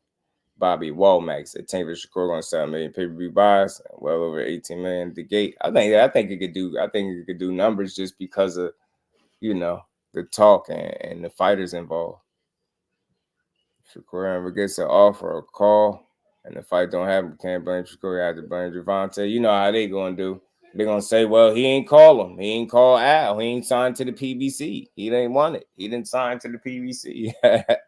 Or Breezy was good with it, so who can Tank fight? That's what I'm saying. The options that they threw out there with Shakur is a Payday and Pitbull, but we know Pitbull fighting August 3rd. You know what I'm saying? So would that be cutting it close?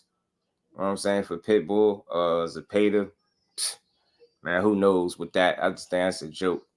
Yeah, tax write-off. Tax thing, I think so too. You know what I mean? Shakur versus Tank doing more than Tank and Ryan. In my opinion, Ryan's not a draw without Tank. Right? I mean, it could surprise some people, man. I just think it's a fight to see. I don't see why people wouldn't want to see that fight.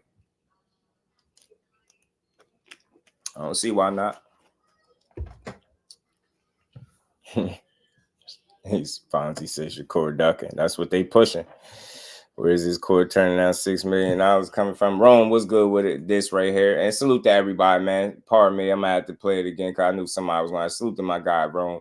But this is where I'm assuming. I think it's safe to assume it came from. And again, shout out to Fanon, Coach Kenny, and Shakur. Let's say the most you made was $3 million, right? Yeah. And that's the most you made, and all your fights was $3 million. And we say, here, take this 6. You good with that? Yeah. I was just asking. 100%, yeah. Shakur, but that percentage, don't forget about that. Don't forget about that percentage. Now I'm just trying to understand what he's saying because he keeps saying like, a lot of times, hey, don't let him get you. No, don't forget about that back end. The fighters think they should get 50-50 when they're not putting their asses in the seats. And that's not the no, you got me different. I'm not saying you, but fighters, that's what fighters think. No, I would never, because I know who he is and I know what type of revenue and what he do. We can always, when the time comes, we can always come back to the Phenom video and see you agree to it. You know what I'm saying? Yeah, but salute to everybody in the building. Dre Smith, what's good with it? Is Canelo fighting on Amazon Prime as his own? I don't know. Good question. Good question. I don't know. I don't even think they got that far. Yeah, I'm not sure. Capone said the boxing game and these ducking fighters. Rome, that video was a couple days ago though. It wasn't old. It was a couple days ago. And I think it'd be like before, wasn't it like a joint promotion? Right, Aisha, I think so. Maybe both. Yeah, maybe joint promotion. Right. I think so. Right. I found two Twitter accounts that look like they started, of course, 6 mil from the comments. Look like they was trolling. Right. They had fun with it. Salute to Cal Cool. You be catching everything. Dre Nova was good with it. Nah, Rome. That was from a couple days ago. That was from Fanon just had Shakur and Coach Kenny on a couple days ago. Oh man, what was a few days? What was a couple days? What was this? What was it? Or yesterday? Was it Monday or Sunday? Which one was it? One of them, I forget. It's a couple days ago though. It wasn't. It's not an old one though. Fighting Yacht Prime in the zone, right? Joint promotion. I'll probably get Shakur what they gave Frank, or even a little more.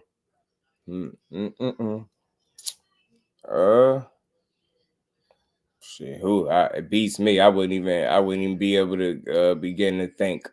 But to me, that if they did that, I mean, I guess it's different though. It all depends. It's different, right? Because it's pay-per-view, right? So I never know what the guarantee would be.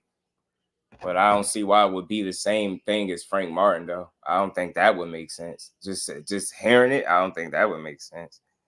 Munguia signed with Top Rank, will return on 9/20 versus Eric Bazian. Eric Bazian.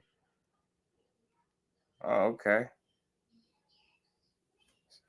Wow. So Jaime Munguia, y'all. Jaime Munguia signed with Top Rank. Shout out to LWBoxing. Jaime Munguia signed with Top Rank and will return 9/20 against Eric Bazian.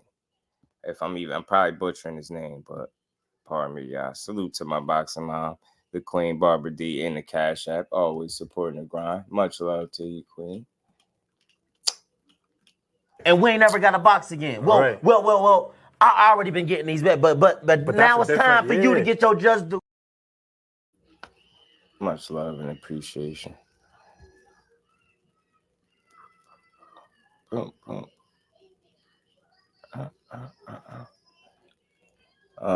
Thursday. Appreciate you, Omega. Appreciate you, family. Shakur Harrison signs contract. Coach Henry said he ducking. That's the thing. What contract? Ain't no contract.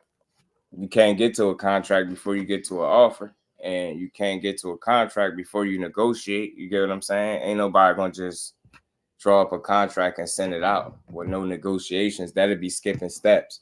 So the problem is here when people are pushing this narrative is that that conversation took place on air for everybody to hear about.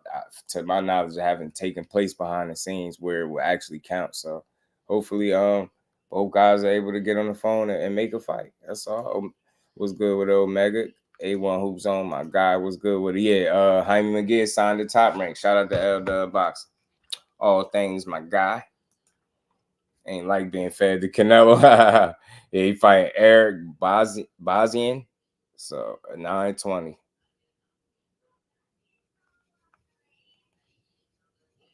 Man, that's crazy. Get signed up with Top Rank. That's crazy.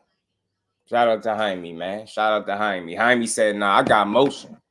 Jaime said, "I got offers, y'all. I don't know what y'all. I got offers." You get what I'm saying? I said because just like Frank Shakur has no pay-per-view numbers, to probably get a little more. I get you, Cash. I get you. I would think just because of the, accolades and things like that, being more proven than obviously a guy like Frank. That's why I would think they would, obviously offer more. But who knows? You could be right. I definitely ain't gonna act like I know. A reign of peace to the queen. How you feeling today? Teach what it do, man. Congrats to Berlanga for getting Canelo. Yeah, salute to him. And Kello, my guy, was good with it. Yeah, salute to him, man. Look, it's gonna be Jaime got up out of there. He said, He said, Canelo. He said, Jaime said, I got offers, y'all. I'm a big deal out here. People want to see me. You know what I'm saying? Jaime said, people want to see me. You heard? I'm getting there. Was in that private jet. He living it up. He knew it. He like, I'm about to jump ship on y'all. You know what I mean? About to jump ship on y'all. That's what he said, man. He gonna jump ship. He gets a Canelo fight and gets Ghost. Yeah, right. Got up out of there. He said, I'm out of here, man. Got that Nello bag. He said, yeah, I'm gonna go test the waters real quick, Jaime was like, I have offers. I'm out of here. You know what I'm saying? Canelo tells Shakur to fight me. Man, look, man. As far as that situation go, like I said, I think that's kind of, for anybody that's believing that, I guess you just want to believe in narrative. But you get, again, for the sake of boxing and him as a fighter standing on business, like hopefully he gets that call and he answers it and they work it out. And we could sit here and argue about who's going to win the fight when it's made, right? So that's all I could say about it. But I ain't about to push no narratives for that. I can't do it. And then so again, I'm already gonna call the play when this fight don't happen next, as I don't think it is. You already know who they gonna blame. So I'm not big on that. Again, he got options, yo. So we got to see what Tank decide he want to do to him and his team. You know what I mean? That's where I'm at with it, Kello. I want to see it, bro. I want to hear that they got on the phone and really worked it out and got this fight going. NHA was good with it, bro.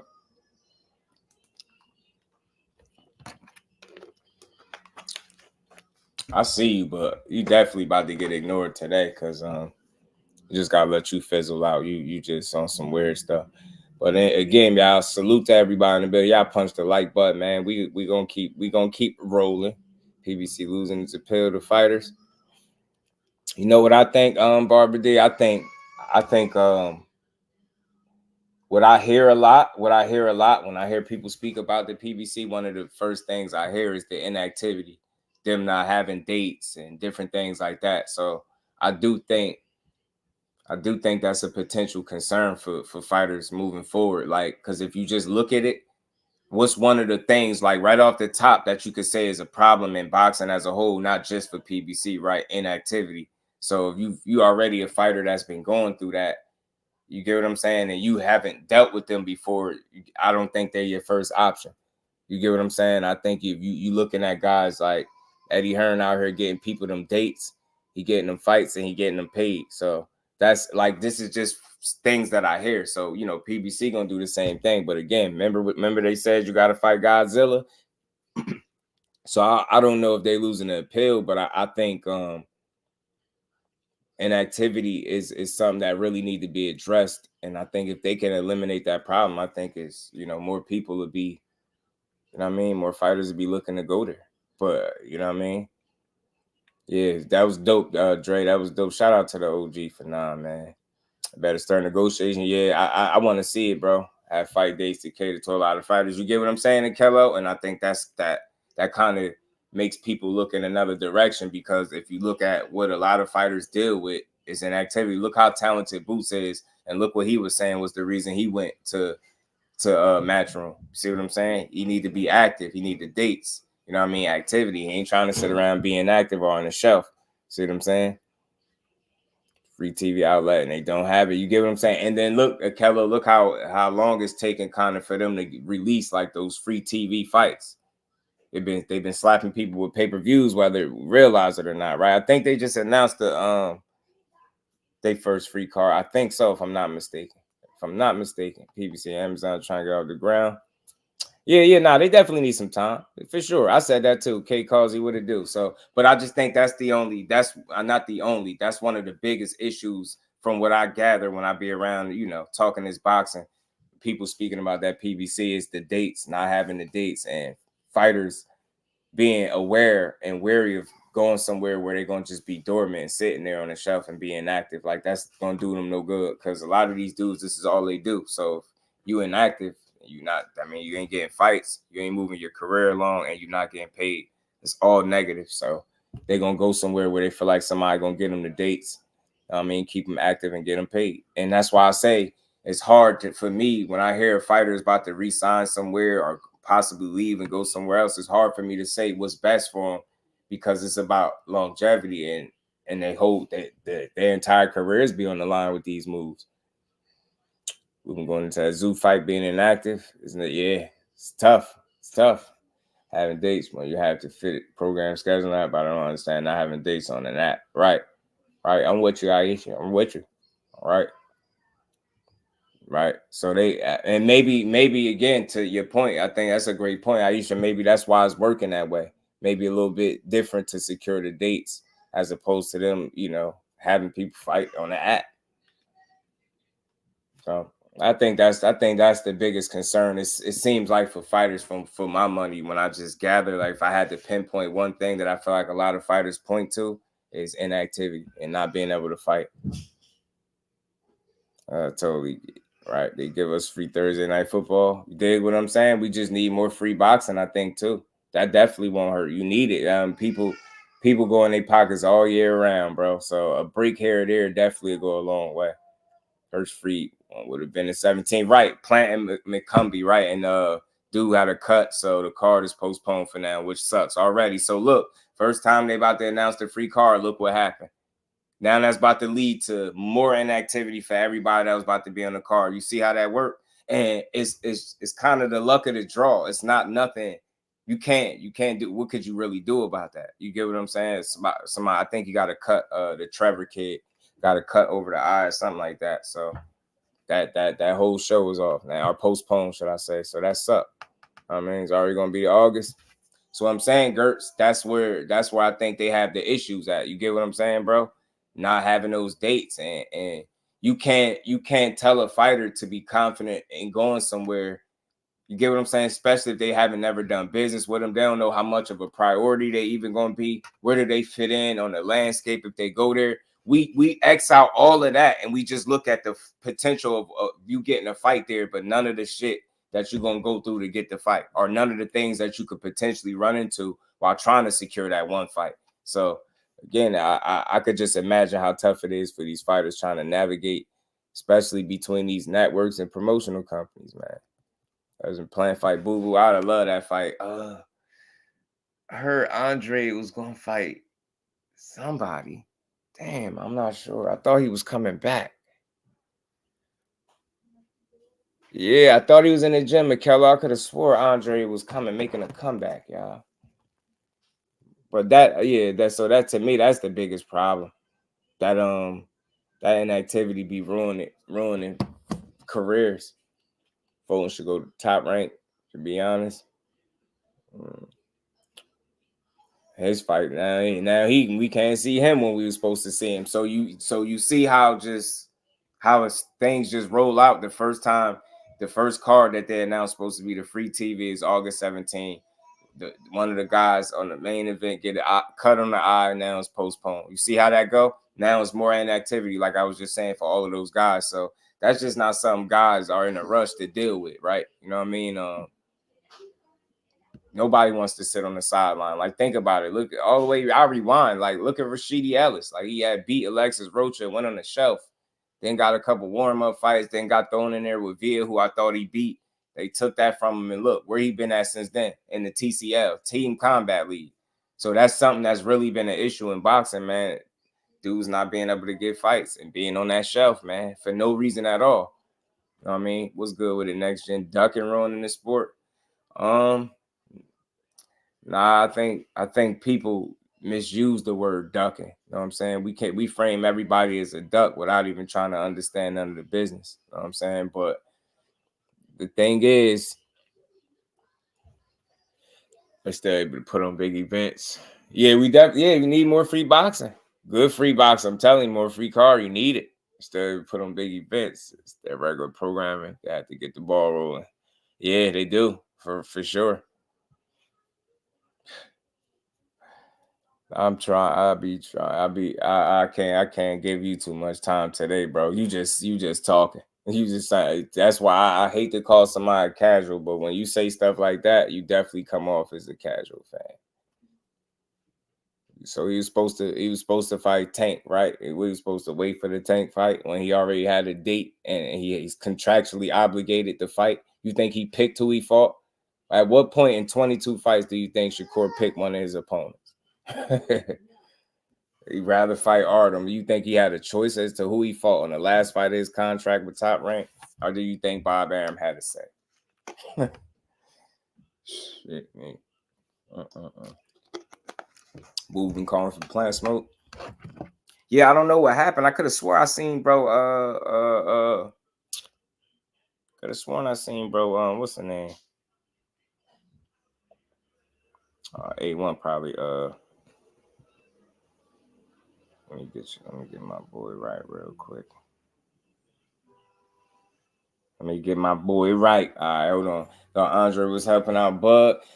They did that little, not little, but they did do some sparring. They didn't record it, of course, but they, we seen them doing a little shadow boxing in the ring. I heard they did do some sparring, though. Don't mess with Texas. What's good with it, bro? How you feeling? And Bud got a good fight coming up, too. We're going to talk about Bud, too, man. He got a choice now, and watch how he move. Well, we'll see. We'll see. Because, listen, one thing I don't like about this conversation when it comes to this fight is we'll talk all day, even to the point where you saying the same things regurgitated on repeat about what one side has to do, what he should do, how he gonna move, what he gonna do, but people won't even speak about what the other side should do because both guys have a responsibility to deliver in the fights. You get what I'm saying? I don't understand how we just have so much talk about one side. What one side got to do. One side is going to do this. What about the other side? Because the other side really could make the call. You do know that. And that guy on the other side, the B side in the equation, got to answer. He got to answer. You dig what I'm saying? So I really don't know what the issue is. Like, it's simple and plain. If y'all gonna make a fight, then somebody's gonna reach out. And if you really want that fight, when they reach out, you're gonna answer the call. It's simple. You know what I mean? It's simple to understand. It's not that much to try to decipher through. And it's not that difficult, bro. You know what I mean? People that want fights to get on the phone, right? Get on the phone. It's that simple. It's not about nothing. Like, I just want to see who really want to fight. I want to see what direction this is going. Loma is out to 2025. He off the table. If they looking to salvage that November date, who they gonna fight? I don't think Pitbull is a realistic enough option because he got a fight on August 3rd and he fighting El Rayo. I don't see him really being in position to fight in November. I could be wrong, but I doubt if that's the case. Williams and Pater. I just don't believe Oscar is willing to put him in there with Tank. Maybe he want to get him paid, maybe not. I don't know. So I don't know. It seemed like the best option is Shakur. And like I said, man, I don't know how much of an issue with him being in between promotional companies is going to be for them to make a fight, but we're just going to have to wait and see what happens. Let it play out. But over here, I can't help nobody push no weak-ass narratives, man. Them shit is bad for the sport. Let these good fights happen, and that's it. That's all. Support them when they give them to us. GM was good with it. Yeah, to be fair, on one side's acting out a body. What's that? Talk to me. What you talking about, GM? Rude exposure, my guy. I mean, but look, it ain't the thing is we want to look for somebody to blame when reality we just haven't allowed things to take shape. I ain't saying let nothing marinate, but the reality is people don't hear and see exactly what they want. Like, we to a point in boxing where boxing fans think they know what's best for these fighters, bro. I'm sorry. I never had that train of thought. Yeah, he should do it like this. And if he ain't doing it this way, then he don't want to do it this. He don't want this, and he got to do it like this. He got to go here to get this. Too much BS. For fighters to be made, them people gonna get on the phone. They're gonna make a fight. You know what I mean? They're gonna make a fight. That's all. I just want to see where it's going. That's it. That's all. You know. You said, but more of a low kid cherry in terms of caliber opponent for Bud. I think Madrimal fit the bill. Title fight. I mean, title fight, another weight class. I think Terence Crawford could potentially have sights on I know he spoke about Canelo. Matter of fact, I'm gonna get to that interview in a second from Bud Crawford. Yeah, you want to see the fight, but again, like that's why we gotta push narratives that make sense, not false narratives. You know what I'm saying? Stop. Too many people talking about who don't want to fight with no proof. It's too many people saying who ducking with no proof. Like people will push that all day long. Yeah, he's ducking. I ain't running with it. Put them in a rock and a hard place because someone's going to be labeled a duck if it doesn't happen. No, both. Yeah, neither one of them want to be labeled no duck. And that's why I say it's deeper than that. Like sometimes we don't understand dudes be having options and they be going other directions. But you heard what Shakur say. He not sitting around like and waiting on nobody to fight. So again, while nobody has a fight lined up, I think this would be the best time to negotiate one. To be honest with you, you know what I mean. And I hope that's something that both teams do. That's all I can say about it. You know what I mean. If somebody decides that they don't want no smoke after that, then we gonna call that shit out. But other than that, I'm not about to push a false narrative. The contract don't get sent. It's a duck. It's tough, man. It's tough. I mean, because again, they threw out options. Like, what option do you choose? Do you choose the one the fans want the most, which we obviously know is Shakur, or do you choose, you know what I mean? Option B or C or 2 or 3 or whatever the case. You know what I mean? So I would like to see it next, now, especially with all this talk. Hell yeah, ain't got no fights lined up. Make the fight. Salute to my guy, Big Dog Will in the Super Chat. Said, why the Tanking Maniacs already calling Shakur a duck? Dumbass fans don't know what's going on behind the scenes. Do you guys want the fight seriously? Not the way they be talking. You get what I'm saying? It's too quick. Like, they don't have no problems labeling them a duck with no evidence. Like, a conversation is where that shit's mind blowing. I can't get it. Can't get that through my head. I would love to talk to him. And we ain't never got to box again. Well. I already been getting these bets, but now it's time for you to get your just due. Corby Tank to turn around back. The free agency get down there, command 8 figures a fight. I'm telling that'd be crazy. You know that the thing with the Tank fight and why you have to take it, it's a once in a lifetime opportunity. It's nobody that's going to give you the opportunity to not only get the legacy how you will be able to if you can beat them, but you get to make more money than you probably ever made in any one single fight. So I don't see no reason for wanting to turn down a fight like that. You get what I'm saying? But we ain't push. I told you we ain't gonna do them narratives, bro. Them shit's bad for the sport. Let that man be great. Yeah, he ain't turned down no smoke yet in his career, and I don't anticipate him doing it with the biggest fight of his career. You know what I mean? Salute to my bro A1 Hoop Zone. He said, Big Dog Willie now, go cry in the corner. Much love to my guy. And we ain't never got to box again. Well. I already been getting these bets, but now it's time for you to get your just due. Got A1, man. A1 Judah. What's good, family? How you feeling, bro? Cigar Talk, my guy. What's good with it, bro? Naj, how you feeling, bro?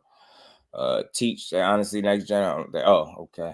These Tank will still be the money guy because his fights are exciting. No argument there, bro. You know what I mean? Tank is a bad man.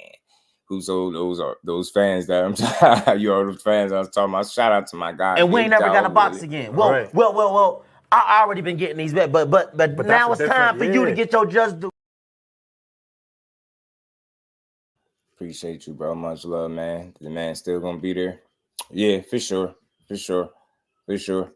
I just think I just hope we allow the business to take shape and allow them men to get on the phone and somebody really prove that somebody don't want to fight rather than speculating. You know what I'm saying? I have no reason to believe that either guy don't want to fight the other one. You get what I'm saying? So I think right now is a great opportunity. Great opportunity. You know what I'm saying? And back to that with Bud. Yeah, he getting them belts, man. Snatching them belts up, positioning himself for something greater. You know what I mean? So I ain't mad at it. And then you got to think it's the first fight to a division, so your body, you still gotta, you know what I mean? You still gotta adjust to that weight class. It ain't for sure you just go up there and beat that man. Madrimov, a big young guy, man. He got some size on him, man. He load up too much for me. He load up a lot and he a bit wild. So I think Bud gonna end up picking him apart. You know what I'm saying? The U.S. win gold medals with Tank in the corner. It's interesting, man. That's dope to see him doing that. Shout out to Tank coaching the youngins, man. I think that's dope.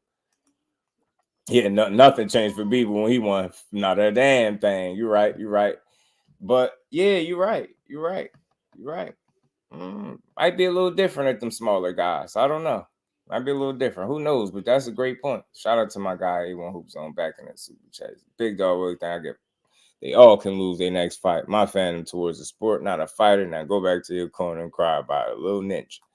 Shout out to my guy, man. And we ain't never got to box again. Well. I already been getting these back, but now it's time for you to get your just due. Day one hoops on my son out there terrorizing. And I better hope Pitbull lose. Cause you already know, GM. They want that fight a little bit. I think they want that rematch so they could prove that they could stop his ass. Turkey giving him the fights, I guess. Yeah. No boxing gold in the Olympics since Andre Ward. Right. That's crazy, right? I've seen Bug get clipped by smaller guys with that hook. For sure. I think he'll have to be on his P's and Q's, Cash. I don't think he can be lackadaisical against this dude. Like, and I think he's gonna be focused. The thing about Bud, I think one of his strongest, qualities is his level of focus, his ability to dial in, lock in, and really, you get what I'm saying? Adjust to what's in front of him and get the job done. That's why I like Bud. He a jack of all trades. That dude different, man. I think he's gonna beat Madrimov up. I think Madrimov is a bit wide and wild with his shots, and I think he loads up a bit. And people were saying something about his feet, but when he's punching, his technique ain't the best. I noticed that. So we'll see. But I got Bud, man. I got Bud surgical. You know what I mean? Tank over there with his cousin Keyshawn Calvin and Keon had to go to the Olympics.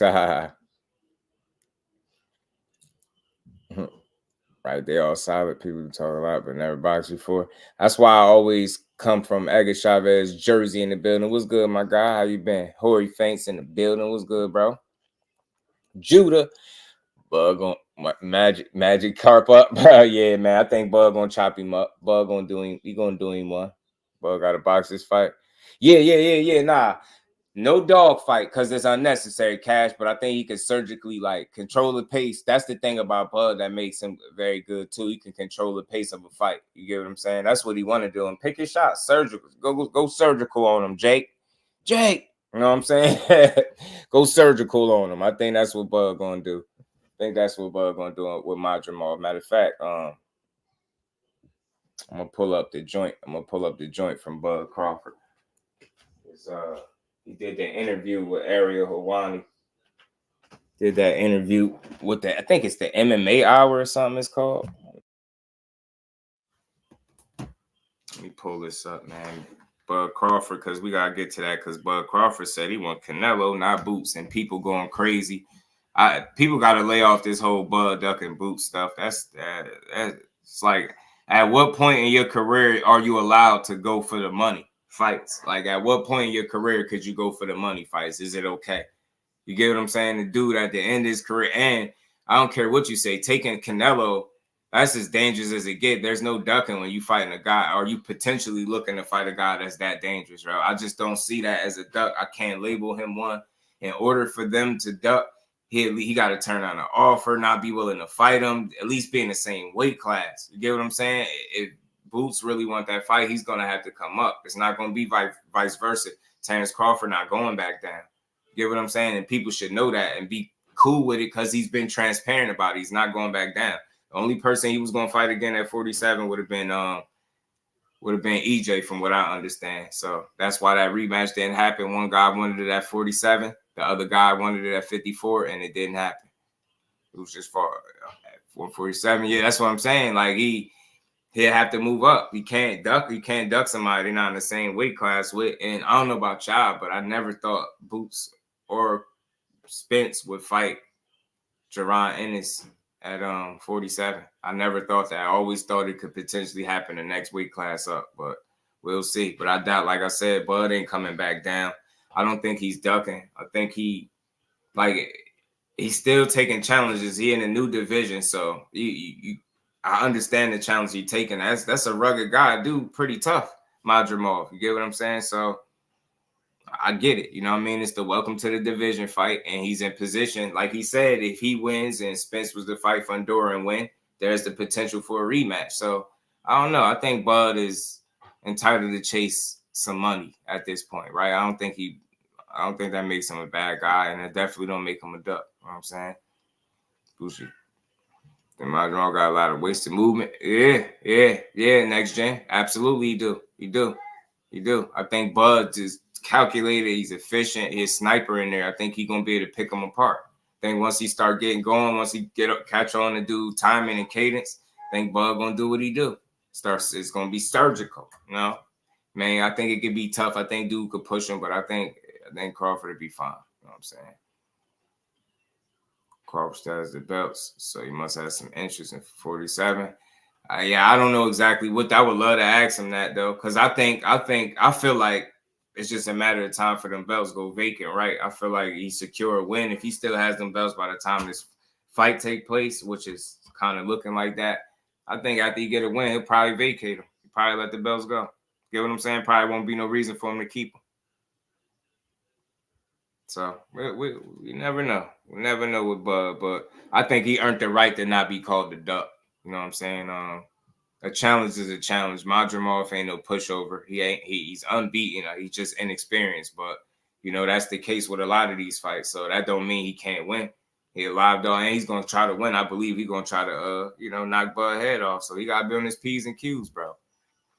Gotta be on his P's and Q's.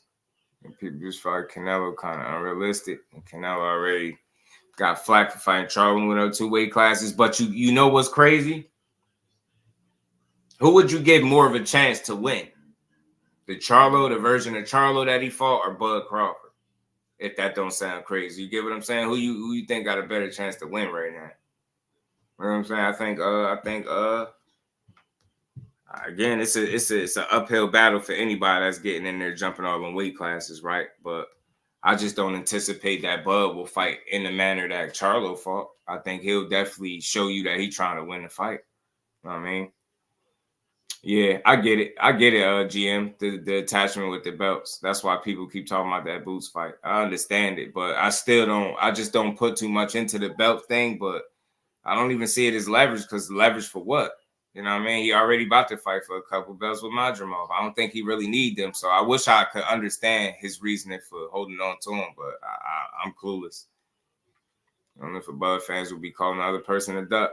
I get it, B-Dog, because you're probably right. But the good thing with me is I'm very consistent with that duck talk. I don't think guys are ducks, right? I think people got, like, if you just listen, he said it in his interview about what fight he won and why, right? I don't think he's wrong if you listen to what he said. That's being honest. He being transparent. It's just not the fight that people will want more. People rather see him fight Boots because they think Boots got a real chance at giving him a run for his money, which I believe too. But again, if you had an opportunity to fight Jaron Ennis, a guy that's that dangerous for less money, or fight a Canelo Alvarez, like which one do you pick? You get what I'm saying? Jerry was good with it. Yeah, man. It need to be. And they need to make the fight. Shout out to both teams, man. Miss GWOAT, peace to the queen. How you feeling today? Always good to see you. I don't think Bud can hurt Canelo. That's not good. The thing is with Canelo, right? You look at it this way, right? For me, it's not about hurting him as much as it's being able to get his respect. That's the question I would have, right? Like, again, hurting him is a plus because, you know, you want to be able to hurt your guy, obviously, right? It's boxing, it's the hurt business, but Canelo got an iron chin. I think the key is to get his respect, to be able to gain his respect. You get what I'm saying? I think Bud can do that. You know what I mean? As far as all that knocking him out stuff, that's a stretch. You know what I mean? Canelo been hit by guys like Triple G. You get what I'm saying? So I don't. It's hard for me to feel like Crawford coming all the way from, you know, shit. Well, he'd be coming from 54 now to 68. I think it's a long ways away, man. I don't see a knockout, but as long as he's able to gain his respect, we have an interesting fight. And to me, I'm gonna be honest, you better knock Bud out, because, man, you let Bud box you, man. Go to the cars, man. Bud mess around, and you know what I'm saying? But look, that's still a tough fight. I ain't crazy. I ain't gonna say Bud just goes in there and outboxes him and it's easy or none of that. But if there's anybody that can move up, I think he got a better chance than Charlo. I'm gonna say that. think Bud Crawford got a better chance than Charlo because of temperament and skill set. I think he got a better chance. Knocked out the only difference, right? Claressa said ticket sales not looking too good. It's only 2 weeks. I hate to hear that. EJ was good with it, fam. My million boost fight. Whoo, with the belts. Man, you might can't turn that down, Bole. You might can't turn that down, my guy. You can't turn that down. I think you heard him by virtue of the type of shots Bud lands. Talk to him, Professor. I'm about to drop the link anyway, man. Shout out to my guy, Ann McQueen, and Big Dog Willie back in the super chat. Say everyone hoops on has the Haney code brainwashed you. Only the Haney code will throw in. So let's go brick some layups and air balls, some free throws. Tragic Johnson. Y'all shout out. Much love to my guys, 8-1 and Big Dog. And we ain't never got a box again. Well, right. well. I already been getting these bets, but now it's time for you to get your just do.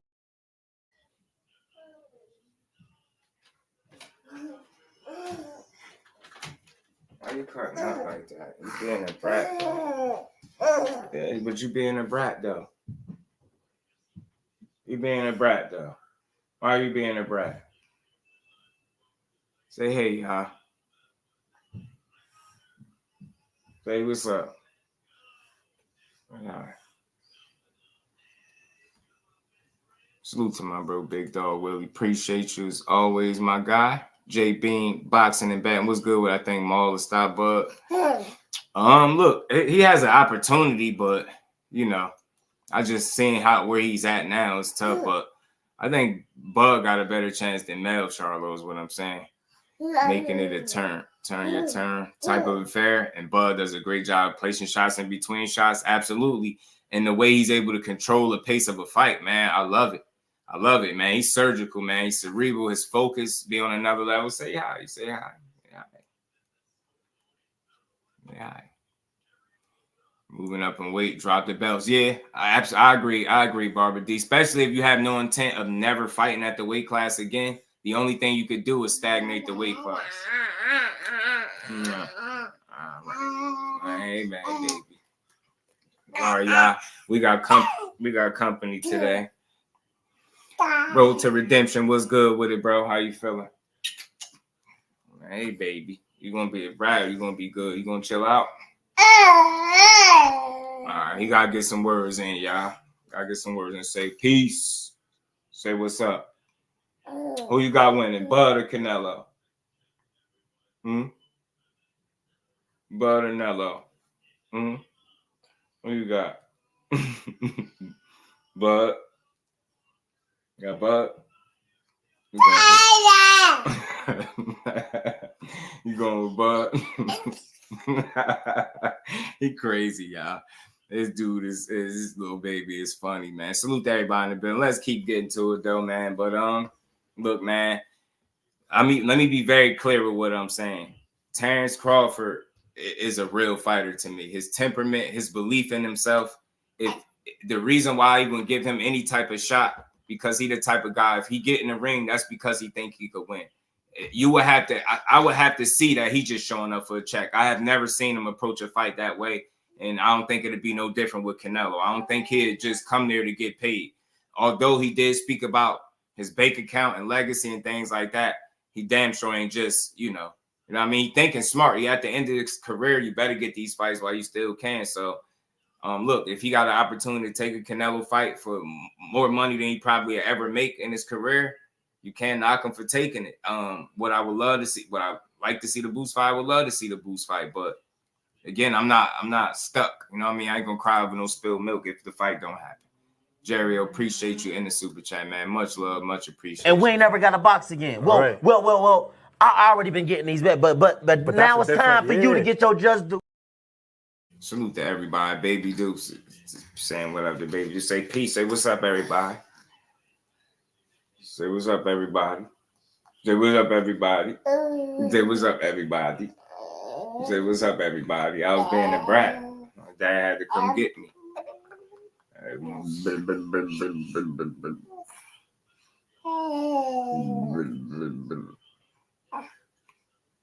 Silly. Appreciate you, bro. But yeah, man, salute to Jerry. Appreciate you. I gotta had to calm him down just a little bit. He's out there fussing. He probably about to start in a minute. But yeah, man, Canelo is gonna be a tough out for anybody having to jump up weight classes. But stylistically, he can give Canelo hell. And I'm telling you now, if it wasn't for the punching power and that weight jump, like if they were they're the same height, but they're not the same size, if that makes sense, obviously, right? With Canelo fighting as high as light heavyweight before. So they were the same size. Naturally, I got Crawford all day. My only reservations is him having to jump up the weight classes and stuff like that, and potentially without being able to acclimate to the weight class and then have to fight that guy. So it's a really uphill battle. But stylistically, if anybody has a shot, it'll be Bud. Based on his temperament, he give himself a good shot to win, man. But you just can't get caught, man, because Canelo will be able to turn your lights out. You know what I'm saying? He really would. Hurt that man. Yeah, it'll be an uphill battle, bro. You know what I mean? But I say if it go to the cards, man, somebody told me Canelo fought Bud Crawford and it went to the decision, I would say he had a very good chance of pulling it off. You get what I'm saying? But that's the thing, making it there, right? You get what I'm saying? Keeping Canelo up off you and landing them shots that's going to end the fight. That's what you want to avoid. What, you fake sleeping? You fake sleeping? Rozilla, what it do, fam? Yeah, man, he just don't. Crawford used to losing weight to fight.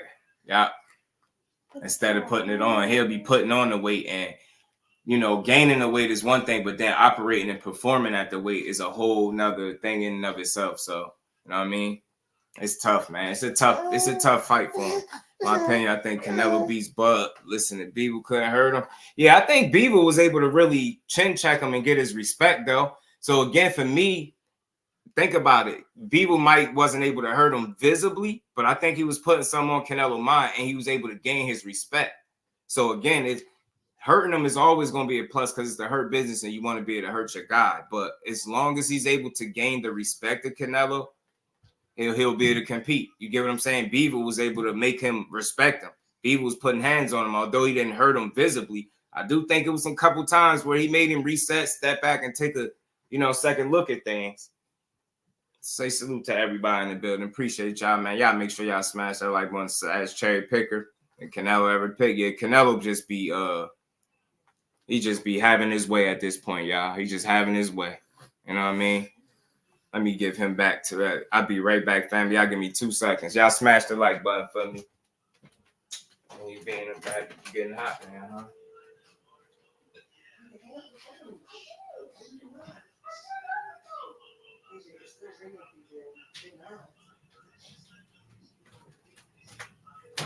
All right, yeah, I'm back. My bad. All right, yeah, I'm back. So let me get to this interview. I appreciate you, Barbara D. Yeah, it's my baby boy. He's a Brizat. He hear me talking. He can't get in here after a while. He start flipping out. So I gotta go get him for a second. See, talk to him, then he get tired of me. He ain't really tired of me, but now he ready to do something else. He done got his dose of that. You know what I mean? Now he good for a little bit before he start tripping again. So I'm telling you, Bivol beating it better beef. Bivol can box and throw a lot of punches. Yeah, it's the rhythm for me. Teach. I love Bivol's rhythm. And if you look at Crawford, when he gets in rhythm, he's a good rhythm fighter as well. He's another one. Them dudes flow. Once they get into a rhythm, they hard to deal with. You know what I mean? They get into the zone. And then you seen it happen with, you know what I mean, when he fought Canelo. You seen it. He was in his bag. You know what I mean? Bivol had him in the blender. Canelo just had no answers for him. He had little to no answers for you know what I mean, for Dimitri Bivol. He got his just due. Yeah, you know what I'm saying? Road to redemption, got his little dose in. It's my baby boy. He a little sick because he had about 3 the babies in his class test for C19. So, that's been hell trying to make sure he don't get sick again. He was a little more reckless. He could have probably shook him up for real. Yeah, just a little pressed on it a little more. But I think he was wearing on Canelo. Canelo got a hell of a poker face, but I ain't gonna say he was visibly all shaken up or hurt, but he was feeling them shots. Bivol was putting it on his ass. I ain't gonna lie. You know what I mean? And that's another reason why I don't think he'll fight a guy like David Benavidez. Stylistically, he's not something he want to deal with. And the size of Benavidez, I don't want nothing to do with that dude. Canelo's get the 4 rounds against Beaver Yop, so Crawford will have to skunk him to win. That's what I'm saying, Bole. Yeah, you do fight the judges when you fight Canelo. Because remember, Floyd got a majority decision when we all seen him pitch a shutout pretty much. So, yeah, man. It's just an uphill battle. But look, why I would support it, I could say this all day, all night. I would love to see him fight Boots. But why I don't think that's likely to happen is because of the weight class difference. I don't see Boots going up right now because he say he want to chase them titles and be undisputed, then move up. So I think that they're pulling in 2 different directions. But the opportunity for a fight, it seemed like it's still there, still very much there.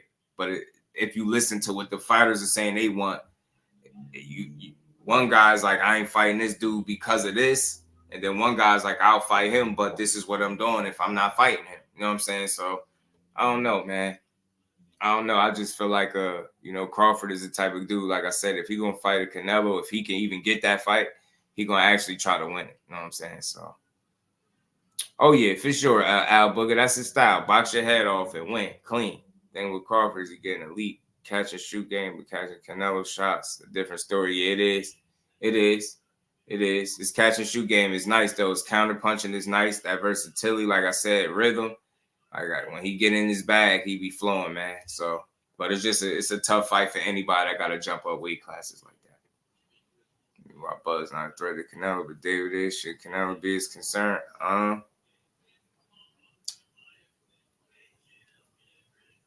But it's not a threat. I think people feel like he's not a threat because of the size.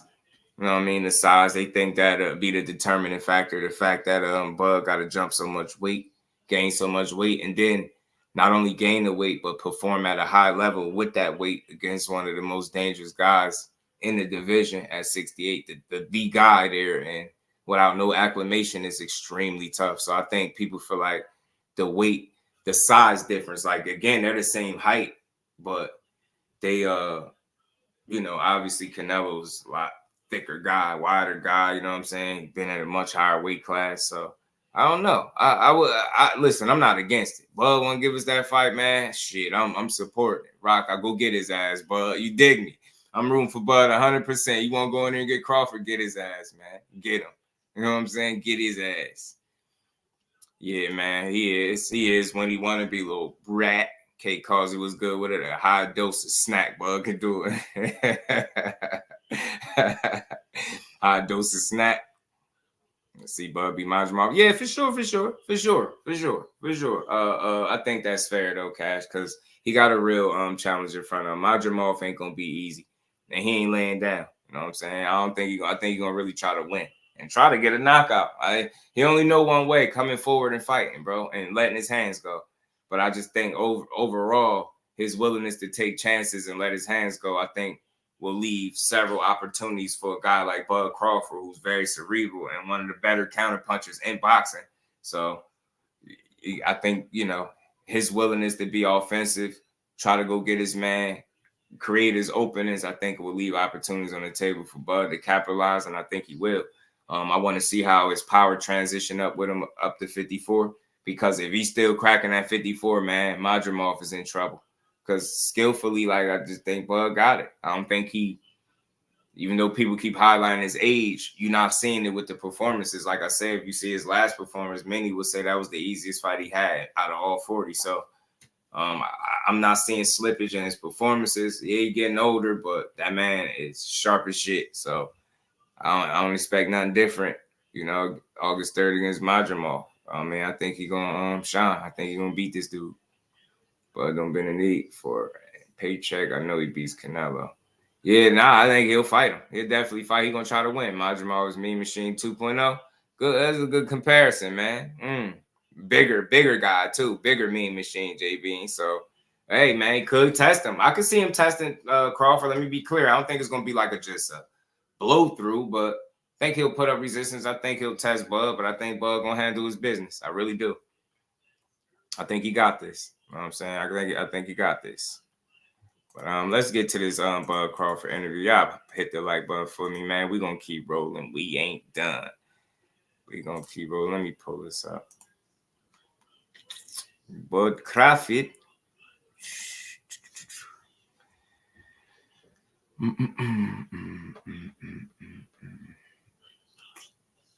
is this joint at?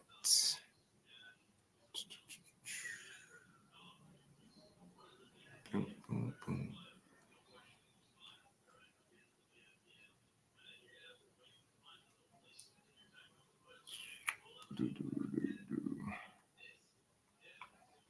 Let me find this joint. My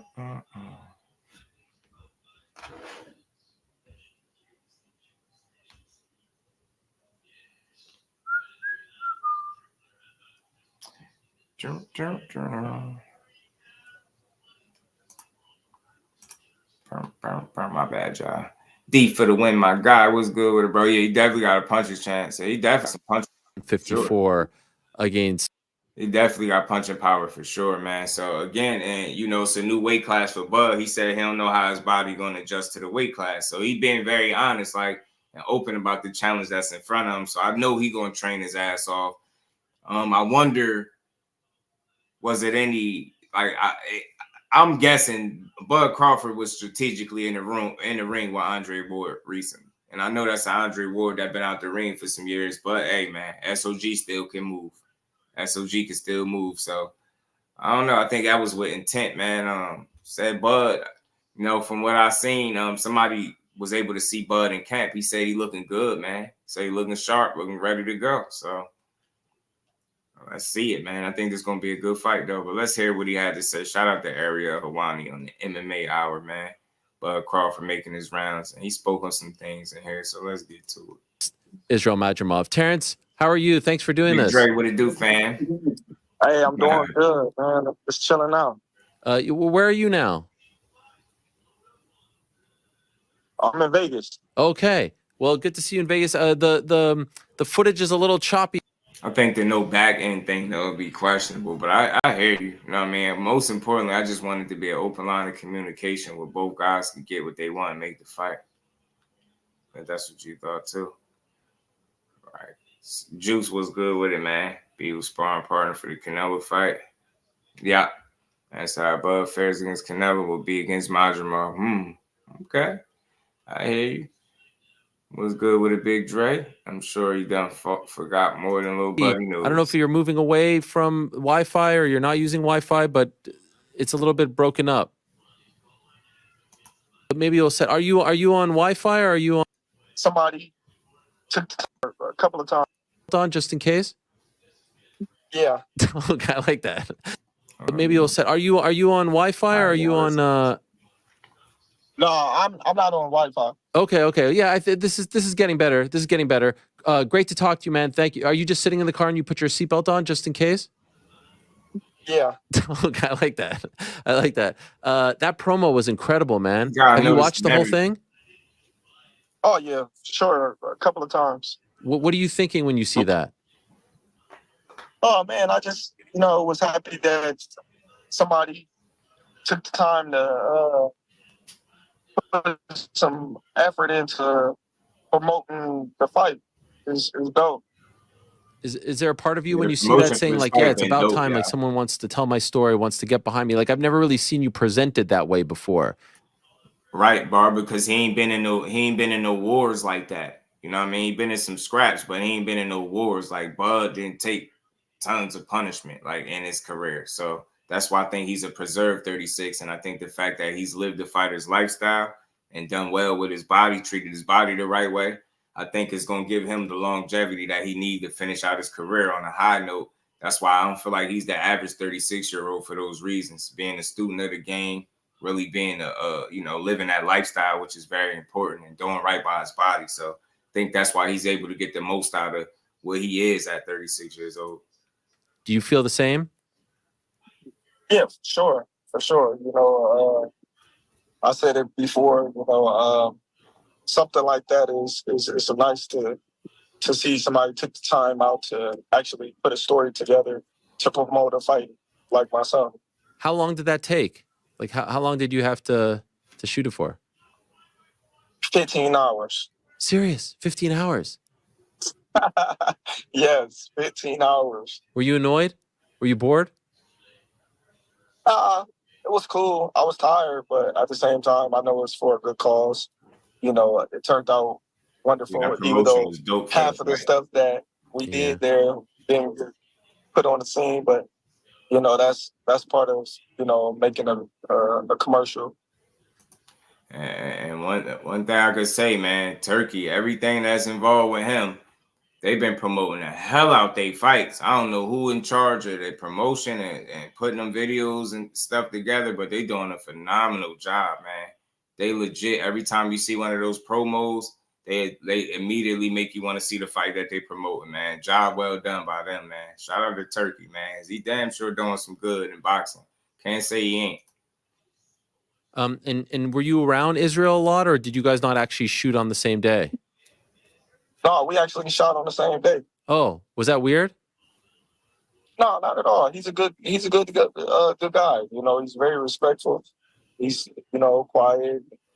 You know, we respect each other enough to know to turn on the way and turn them off. You're right, Aisha. They are. They like many I lost you there, but I think you're. Say what it's the same. Turkey, nah, man. That's why that's why when y'all come here, Gertz, I try to have a more positive outlook on boxing as a whole, bro, instead of just being the guy that's always complaining or trying to find. Like, think about it. We talk all day about what's wrong. I'm trying to be one of those people that I will highlight some of the stuff that's wrong, obviously, but I'm going to try to focus on the good in it. Like, that dude is doing some good in boxing, getting people paid. You can't deny that. He's promoting the hell out of the fights. You can't say that he ain't being serious about it. I think he's doing a hell of a job. So shout out to him. You're back now. So all of this came as a result of, you know, your affiliation with Turkey Al Sheikh and this Riyadh season card, the first one outside of Saudi Arabia. Can I ask, how did this come about? How did you link up with him? Well, you know, we've been in contact with him for a little bit now, and he's been wanting to do business with me for some time now, and us going up in weight, looking for the best opportunity for myself for the next division. Israel just came off of a spectacular win, and we actually wanted to fight for Dora for the first fight coming back, and he turned it down, so we had to go. And real quick, I think a lot of people forget that it's Madrimov now, but remember the initial plan was he wanted Fundora. You get what I'm saying? And all those fights, whenever you enter in a new weight class with somebody that's already established there, is risky. Like, but people don't look at it. They'll just, you know, they got high expectations for Buzz, so you feel like everything is just a win for him automatically. But he's gonna have to work. Like, I don't feel like his fight gonna be easy with Madrimov, but I think he's gonna get it done impressively. To the next option, and why not go to the number one guy in the division? And that's Israel. And so this relationship with Turkey and Riyadh season, is it just for this fight or is it for multiple fights? Well, we doing fight by fight. Okay. And so far, are you happy with the way things are going? Yes, for sure. For sure. Everything's been smooth selling so far, and I'm pleased with how the promotion's been going, the card that he put together. Everything's been good so far. Yeah, you can make a strong case that this might be the best card in like the last 30 years in America, from top to bottom, with all the names on it. It's really a who's who, and not something that you often see in America. It actually reminds me a lot more of like a UFC card where you know every single fighter from top to bottom. I was just wondering your reaction when you saw like what they were presenting, the card on paper. What did you think when you saw that? Oh, when I seen the card on paper, I was just like, man, this is crazy. You know, and not only that, it's the fact that he was trying to put other people on the card as well. Right. You know, fights that didn't pan out to make it to the card, but that just goes to show what he's trying to do in the sport of boxing. It's, you know, bring the best fight cards, not just the fights. He's trying to bring the best fight cards back to boxing like the old days where, you know, HBO had so many talented fighters been fighting on the same card and whatnot. Was the plan for you always after the Spence fight to move up to 54, or was that something that has materialized over time? But initially, that was the plan. That was the plan from the get-go. 47 was hard. To me, I felt as if I struggled more making the weight than Spence did. A lot of people don't know that, but in the weigh-ins, I felt as if he made weight easier than I did. And it seemed like everyone thought that, the rematch would happen right away because of the rematch clause. From your perspective, why didn't it happen? I really can't say. I didn't hear anything from Team Spence or his handlers after the fight. So, everything just kind of went cold turkey. Are you annoyed, or for lack of a better word, like, I don't know? From what I hear, that he wanted that fight at 47, Spence didn't. That's why the rematch didn't happen. But, maybe he feels differently, but that's what I got. Just kind of frustrated that it's been a year between fights, or is that what you wanted? Did you want to take a year off after that last fight? Yeah, I was a little frustrated at first, but at the same time, there's nothing I can do. We was contracted to do a rematch, and we had so many months to get the rematch done. And if we didn't get it done in an amount of time, that the contract would be voided. So being that we wasn't able to get in touch with anybody or talk to anybody about the rematch, we just had to wait till the time came to where we can go and do our own thing. Okay, so at this point, he can no longer, trigger a rematch clause. That sound like Cap. Y'all both saying that. Look, that's what I got. I hear that, the fight didn't happen. Spence wasn't the one that turned it down, or Crawford. But, he wanted to fight at one weight. I think that was the problem. They ain't speaking on it, but I think that's the problem. That was the problem from what I got. Holding lag with the eye surgery. That could have. Like that's done. That no longer is. Wow. Okay. And are you surprised by that? Initially, I was surprised, but at the same time, I don't know what's going on over there on his side, so I really can't speak too much about the situation, because I don't know. I don't know what led him or his team to not. Basically, what you see him describing is it sound like a lack of communication. That's what it seemed like happened on both sides. Is this on my end that it's lagging? Hold on, y'all. Everybody say that. Candy Slim was good with it. Spence didn't turn it down. He'd be online saying it wasn't him. I mean, at the end of the day, I don't think that's nothing to prove. If you think about it, you hearing it from Crawford. Crawford ain't even saying that. You get what I'm saying? See, this is the thing. A lot of times we'll hear what the fighters are saying and still not take heed to it.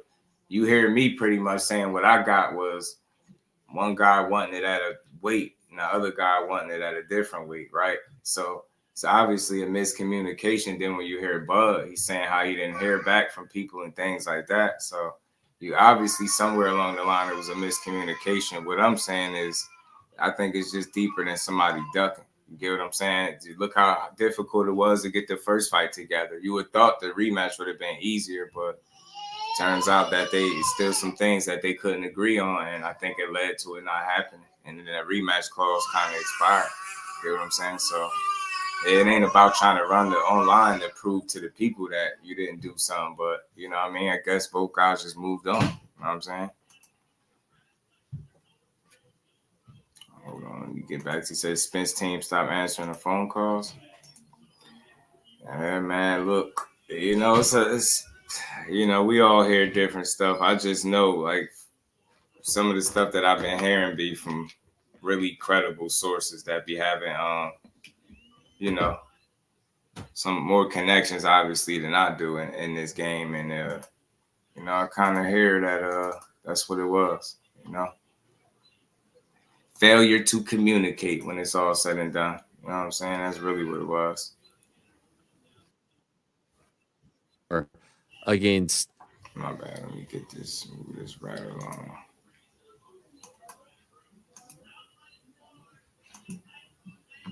Ngannou card. Is this someone that you've been watching? You know, I know only 11 pro fights, but extensive amateur record. Have you been knowing him for a while, or did he just come on your radar? Right. Yeah, sometimes it's like that. I just think with this situation, right, Gertz, a lot of times with boxing, people be looking for somebody to blame, and sometimes it's not as cut and dry or black and white as just trying to point the finger, right? Like, I feel like whenever you a part of something, right, like both parties involved share some type of responsibility. So for me, like being from my vantage point with me not having all the details, when I try to listen to both sides and make a good assessment from it, I just hear like it could have been some miscommunication, right? So for me, when I come up here, I don't look to try to blame one of the guys for it not happening so much, right? That's what people look for. It got to be somebody's fault.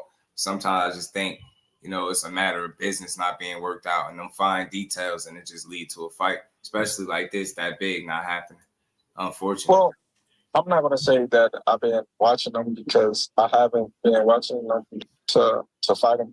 To say, did I know who he was? Yes, I did know who he was because I actually visited Uzbekistan before, you know, a few years ago. And right, for sure. Presented me with the Sultan robe and treated me with the utmost respect because Uzbekistan is a big fight country. They love boxing, so they support all the top fighters. And they got an extensive amateur program over there, and I got to talk about Israel and was mentioned about them and things like that. And it's crazy because I never even thought that we ever. And they ain't scared me wrong yet. Matter of fact, that same told me the fight was happening. Like I said, things happen and come back in full circle. You know, it's an interesting fight because I feel like now you're one of the faces of boxing, obviously one of the best fighters in the world. You're known worldwide. He isn't necessarily. So I wonder if like the casual fans who ask you like, oh, who are you fighting next? And you tell them Israel Madrimov, will be like, who's he? The hardcores know who he is and know how tough he is, but you don't get like the same type of recognition that you do fighting a Spence or someone like that who's a lot more well-known. So it's like you took the toughest guy who may not be the most popular guy, so you don't get the same type of credit on the back end for beating the toughest guy. You know what I mean? Do you think about that sort of thing? Yeah. And have you noticed that as well, that you have to almost try to explain to people like, no, this isn't some can. This dude's the champ and is actually super, super tough. Well, no, I don't feel like I need to explain anything to anyone. You know, if you're a fan of boxing, you need to go do your own research before you open your mouth. You know, that's what's wrong with a lot of people. Mm-hmm. You know, just because they don't know someone, that they dismiss the talent that person carries or the level of skill that the person opposed. It's kind of like an artist or a football player or a basketball player. You know, you may not know him, but he's very talented, and you may, you know, look at a basketball player and say, "Oh man, you pick this guy up," or you may look at a rapper and be like, "Who is you, man? You can't rap." But then when you start rapping, you be like, "Hey, hold up, this guy's kind of nice. He probably got some skills." You know, got to start somewhere. Yeah, you got a point. I saw you front row. You got a point, that's for sure. I mean, look, and these dudes ain't stupid. They scout these fighters out. They do their homework. They do their research, man. They make sure they cross their T's and dot their I's. I do think this would be a challenge for him. Like I say, moving up to a new weight class, you never know how his body going to respond and react, right? If his power to transition up. But if all systems are go, man, I expect him to come out victorious. But this dude, I do believe, will come to win. So as long as you do that, you give yourself a chance to win the fight. And, you know, it's always that puncher's chance. It's always an opportunity for him to get caught with a shot, all of that stuff. So that's why you see these fights. I mean, you go into fights a lot of times, we feeling like we know who's going to win. But there have been several upsets this year. So, you know what I mean? I think it's a reason to pay attention to this. Yeah, for sure. Facts, guys, you do. Call my drum. Man, hell no. Ain't no tomato can, yo. The biggest knock Damon that you can say is that he's inexperienced as a compared to Bud. SmackDown on Friday, right? Which was awesome. You and Cody Rhodes. How did that all come together? I know they were in Omaha, but how did it happen to where you were in the front row there? So there's that. It is too for me though, Mikello. It's like we kind of forget to put things in perspective, right? Before we dismiss it. Like, for example, right? Some people, like bro was just saying, he heard on the channel somebody called Madrimov a tomato can, right? Which is weird to me. Definitely not that, especially if you look at him. The only knock, as you know, you can maybe inexperienced and you might think Terence Crawford is more skillful, but that's boxing, right? You know what I'm saying? He damn sure ain't a tomato can, but if you look at how Bud Crawford got to that point, like we all know, he was headed to try to fight for Honduras, which would have been a hell of a matchup in and of itself, right? Linky ass dude, that would have been a strange matchup for Bud, a good fight, something good to see, but it didn't materialize, and now he's fighting Madrimov, an undefeated guy, for some title. So I think it's a decent fight. It's a good fight. I don't know what the expectation was for Bud moving into a new division. I don't think it was a bad fight. And what did he just say? He fighting a #1 guy or something like that? This dude got titles. He ain't fighting a poop hut is what I'm saying. So I think it's a good fight for your first fight of the division. Like I said, it's some unknowns for Bud going into 154. So we got to see how he responds and how he, get his work done. Watching the moves and the things that they did. So, of course, I'm the big homie in the supported by my city.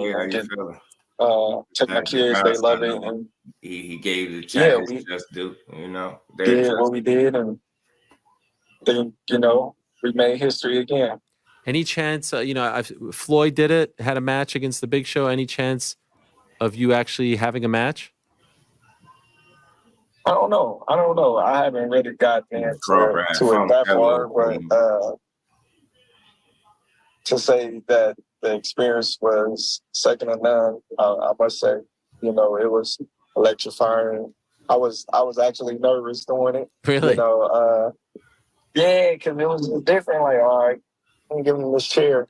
Go hit this dude with it. You know what I mean? But it was dope. It was a good feeling because, not only was it in my hometown, but it was live on WWE, and that's a big thing. It's a big platform. Would you be open to it? Like if they say, hey, you want to do something, like, is that something you would consider? Probably. Probably. That would be wild. Do you still watch it? Or when you were a kid?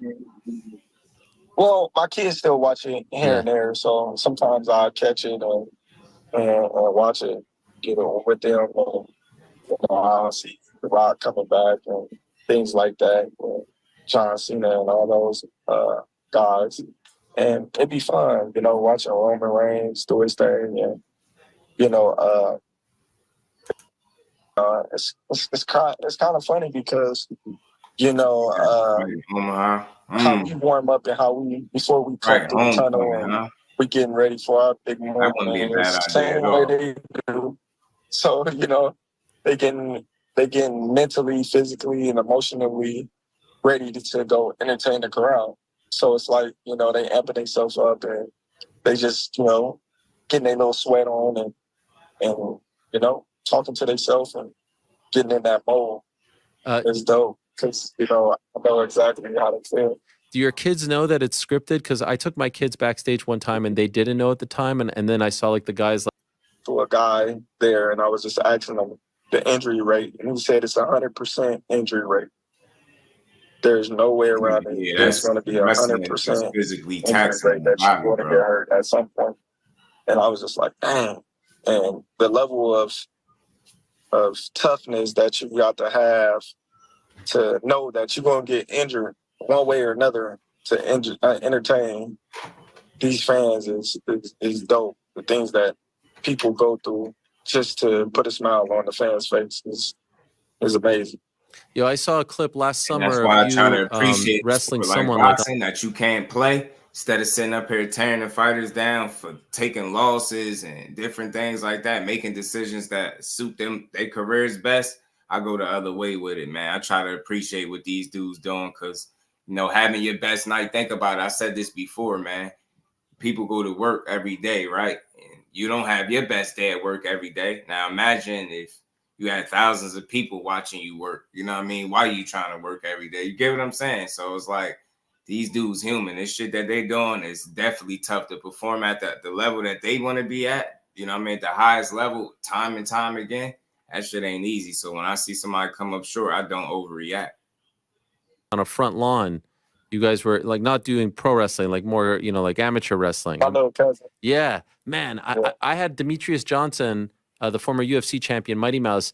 He was on the show, and the clip had just come out. It had just surfaced, and he like broke it down. And he was so impressed with your hips.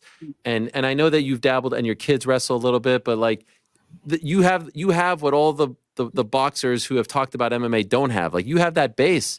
It's really impressive. And that was a year ago. I don't know if you've been keeping up with it. Do you still do it from time to time? Bro. Wrestling the wrestlers, bro. No, I don't try to, because you know you can get injured playing around just doing crazy stuff. But at the same time, here and there, I mess around with my kids or a couple of friends and things like that. Because you know, being around wrestling and going to their practices and being there, and your old wrestling buddies is coming to the gym because they got their kids or nephews or nieces wrestling at the same time. We tend to mess around a little bit here and there and challenge each other. But for the most part, be putting on my wrestling shoes and going out there practicing. I don't do none of that. I know you had a send-off on Saturday, and Logan Paul showed up. I know you're sponsored by Prime. What was that like to get that again, to see all that love from your community as you head off to the West Coast? Oh, it was dope. It was amazing. Turned out. Logan came up and showed a lot of support. The people was happy to see him. They was excited. The kids. Maybe because of who's involved in putting on the fight, probably had a big impact or influence on where the fight was being held at too. I would think. They won a lot of pictures with Logan and myself, and you know, it was just a cool environment. I agree. For like that, us to go out there and you know take pictures and mingle with the fans that look up to us. Did you watch the Jake Paul fight on Saturday night? I did. What can I ask? As one of the best in the world, what'd you make of it? I think, like I said in the interview, I think Jake is getting better. You know, he may need to work on his stamina a little bit. You know, but for the most part, yeah, I get that. I just feel like for me, I didn't hear it the same way other people heard it, and I think people feel like I heard it differently because I rock with him. Now I think he's strictly speaking to the guys that, you know, that's booing, that, you know, after 12 rounds of a fight like that, the only thing you could say is what a guy didn't do. Those are the people that, you know, you like to hell with them because they not rocking with me no way. You get what I'm saying? Because definitely think the ones that are, you definitely ain't speak. You get what I'm saying? But you definitely want to be careful with your words. Like, you don't want to find yourself saying that at all. You get what I'm saying? Straight up and down, you just don't want to say that because it's going to be those people out there that it's going to hit the wrong way. And then you get what I'm saying? You could rub people the wrong way with that. So you don't never want to come off as like the fans don't matter. But I think when I was hearing them speak, it sound like specifically to the ones that don't never have nothing good to say anyway. You know what I'm saying? Gained a lot of respect for Jake because he's not shit on a your YouTuber that's just boxing just to box. He actually trains and actually want to get better and actually have got better and really putting his time, focus, and energy into boxing. So you got to respect that. Yeah, and do you have interest in seeing him fight Mike Tyson? And you know they don't care for stars over there. Why not? Right. I think Mike Tyson is, you know, an icon in boxing, and he's done a lot for boxing in his own right. And I just think Mike is past his prime. Mike is old. I wouldn't want to see Mike go in the ring and get hurt on second that he spoke a fight where he's just doing it just for the money or entertainment. So I just think, you know, him having his problems, his health problems, is another added reason why I don't want to see him in the ring anymore. Jake says he could get a cruiserweight title in 2 years. Do you think he can? It's possible. It's possible. Listen, man, a lot of people write Jake off, but Jake can punch with that right hand. He got a nice right hand. You know, he's building himself up just like a regular boxer. Yeah, Jake learning on the job. No amateur people background. look at Jake and say, well, Jake needs to fight me. Jake needs to fight me. Jake needs to fight me. Everybody's grabbing for the attention to fight Jake at this moment. But it's just like a professional boxer coming up in the rankings. They're not going straight to the champion. You know, they're going to work their way up and fight the best fights that they can learn definitely. from. I definitely knew who he was speaking to. Learn from. So right now, Jake is still in the learning process. Think about it. I heard, after watching that fight, I heard somebody say he didn't engage at all the whole fight. He just kept his distance. I was like, what the hell? I was like, man, people just, you could tell when a person don't like a fighter because they'll see some shit that nobody else saw. He's only got, how many fights he got? 10. He only got 10. Yeah. Well, 10 fights. Yeah. Got 10 fights. So, he's taking his time, and that's what he should do. Take your time, keep getting better, keep learning new tricks and things like that in the ring, and keep getting more experience. Then, sooner or later, once you start picking up the fights with better competition, then you'll be ready for those moments because you build the ring IQ, you build the stamina, you build everything that you need to know in those early fights to keep gradually getting better in the bigger and better fights. Mm-hmm. Two last quick topics, if I may. What would you like to see Shakur Stevenson do? What do you think his next step should be? I would like to see him do exactly what he's doing now. That's keeping his name out there in the media and people talking about him. And then ultimately, I want to see him fight the best in the division.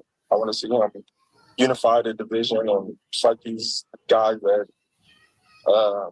say he's not this great fighter that they think he is. I want to see those guys get in the ring with him. Do you think he should sign with Matchroom? I don't know. I don't know what type of deal Matchroom is giving him. I don't know what the offer is, but I just want him to do what's best for him.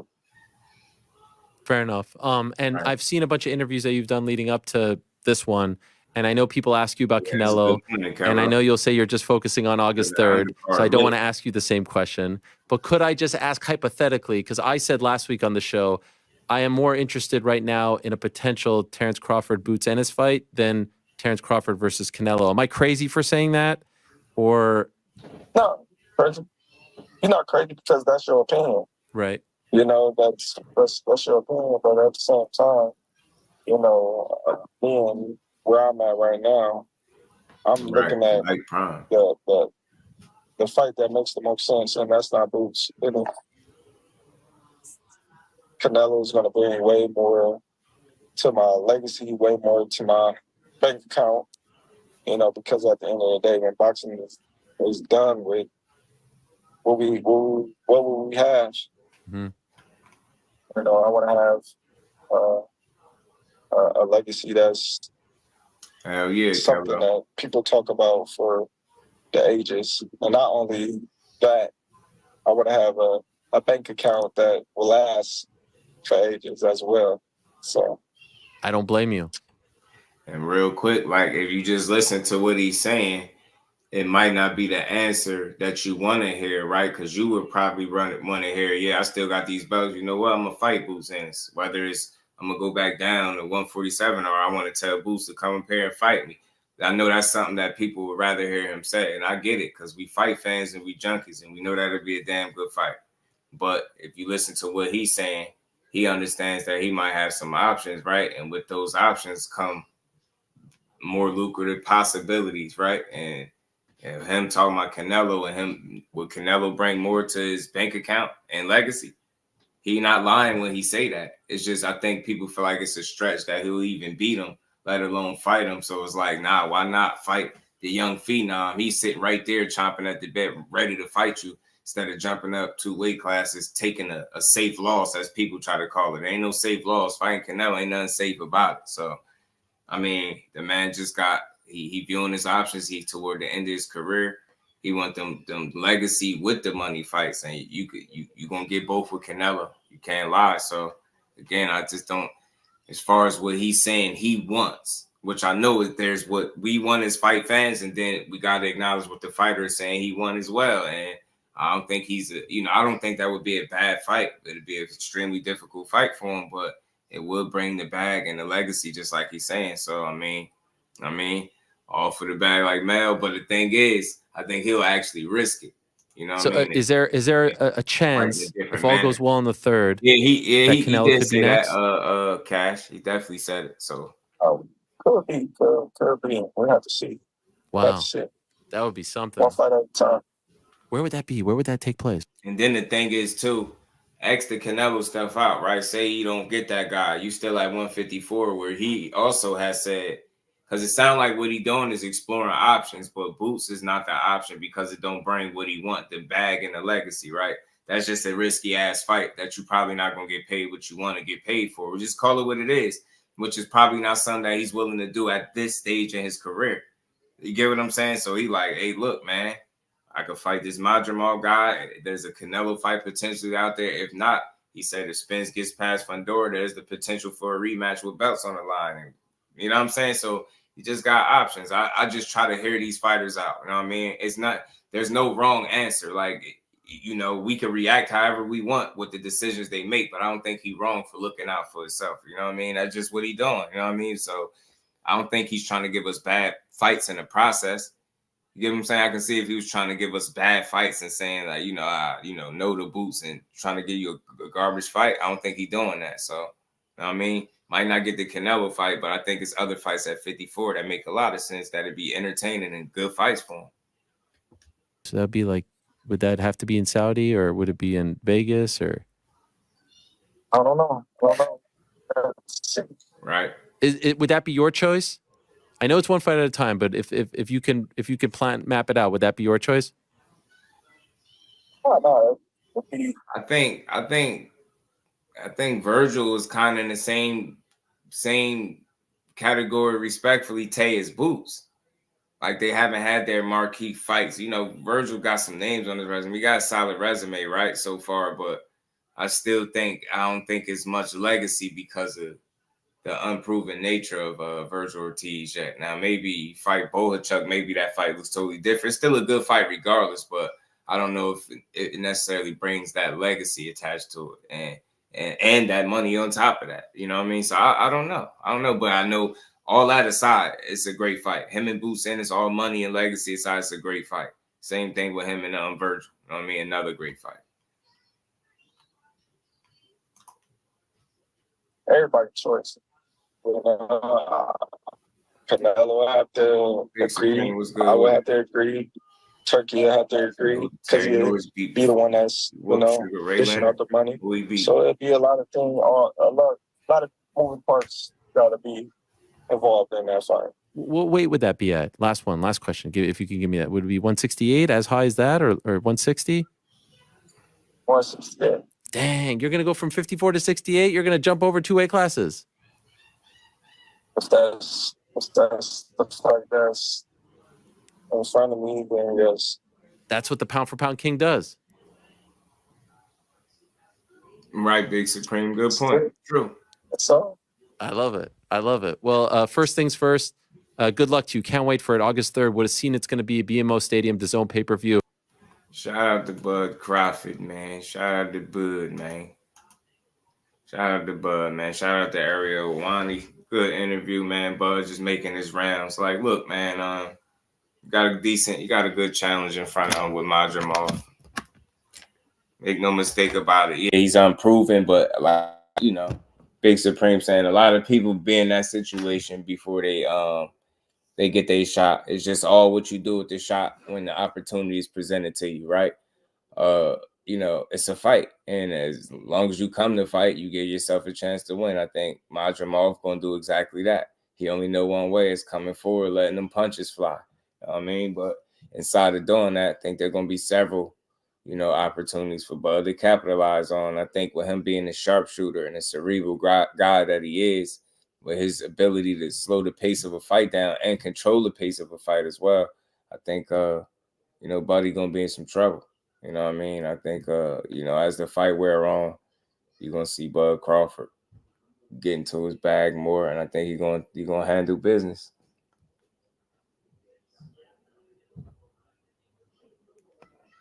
You know what I mean? So that's what it do, man. I watch the Oscar and Chavez fight. Chavez, oh yeah, and it be like that, man. So, but Crawford at the point where he ain't nothing, no gimme and no layup. You know what I mean? He an older guy. These younger guys coming in there to win.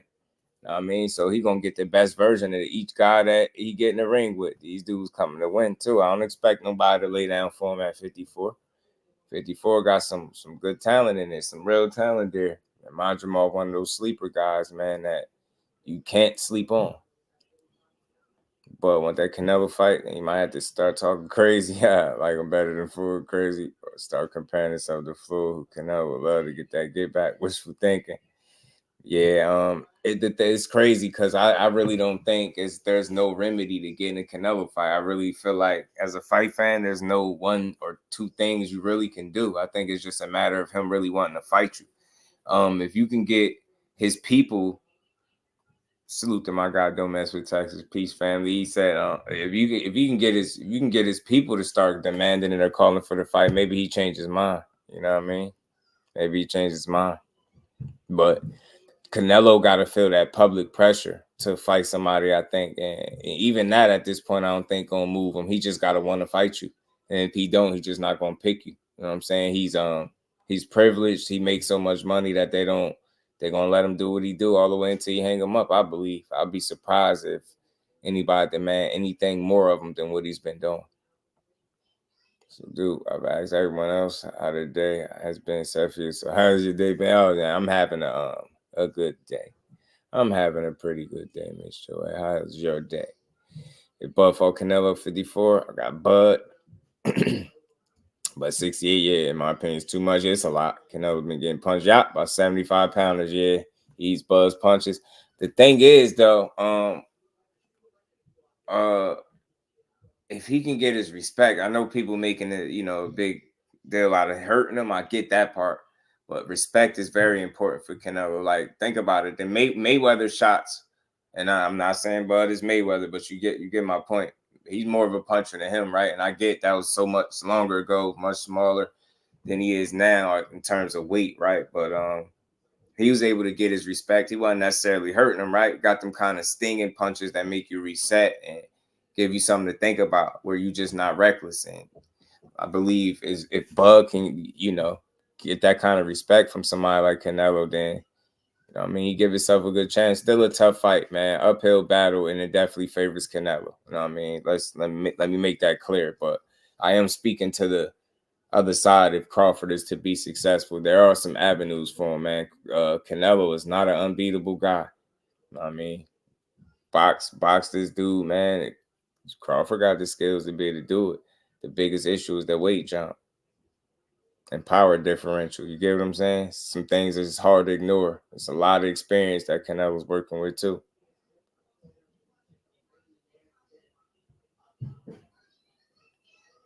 Nah, probably not Big Supreme shit. I don't necessarily blame him though. I don't necessarily blame him. You know what I mean? Does Crawford punch harder than Charlo in your opinion? I don't know, man. It's tough to say. It's tough to say.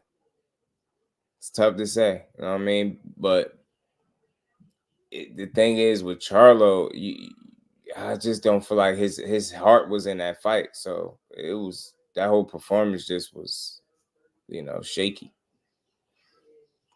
My bro behind the hand said Bud's ability to hit Canelo with volume and different angles could hurt Canelo. You saying salute the behind the hands. You saying something very similar to what Ant McQueen was saying. Ant McQueen was saying the same thing.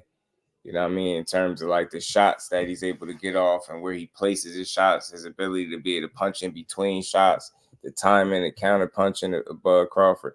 Yeah, it could be some issues, right?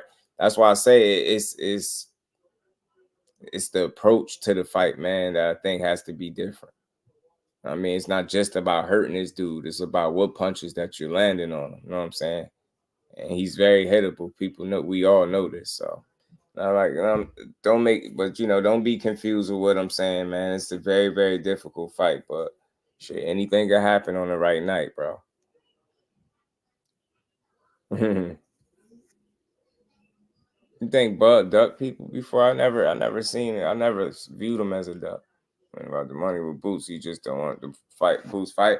Nah, he said when it come to the Boots fight though, it's still the same thing. He pretty much saying like that legacy and money don't, neither one really necessarily come with that, right? Like the money nor the legacy, because Boots being unproven right now, like that doesn't move him further along in his career in terms of like a legacy. That's not a legacy fight, respectfully, just because of the unproven nature of Boots. Like he ain't been able to get the fights to prove it yet. So it wouldn't really do for him what a Canelo fight would do for him in terms of legacy or money. So, but he said if they want him to fight Boots, he said they gotta show him the money type deal. You know what I mean?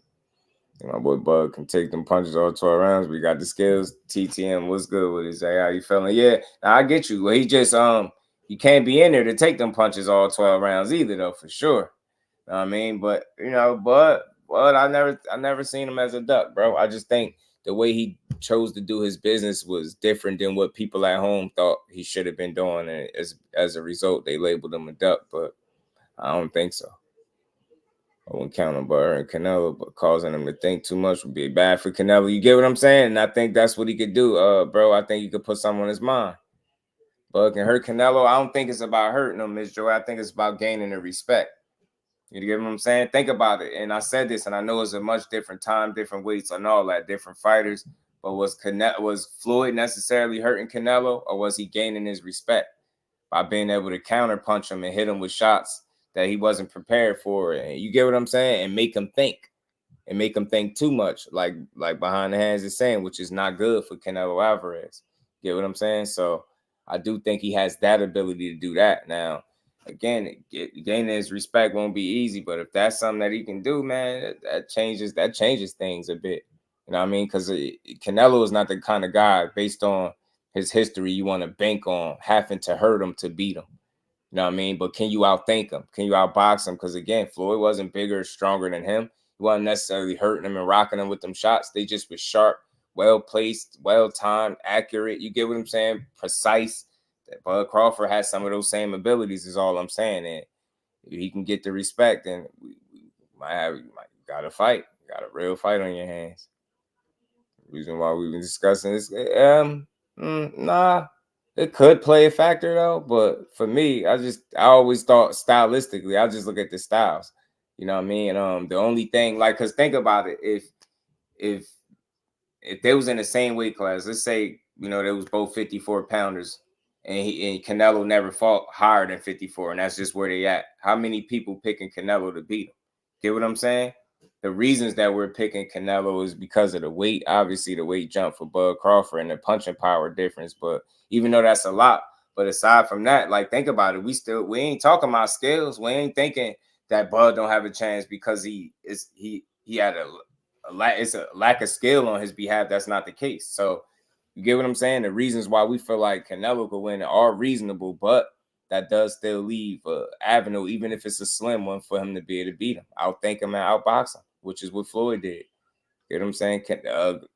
Beaver did the same thing. He necessarily wasn't rocking him and hurting him, but he was gaining his respect, hitting him with punches, combinations of volume.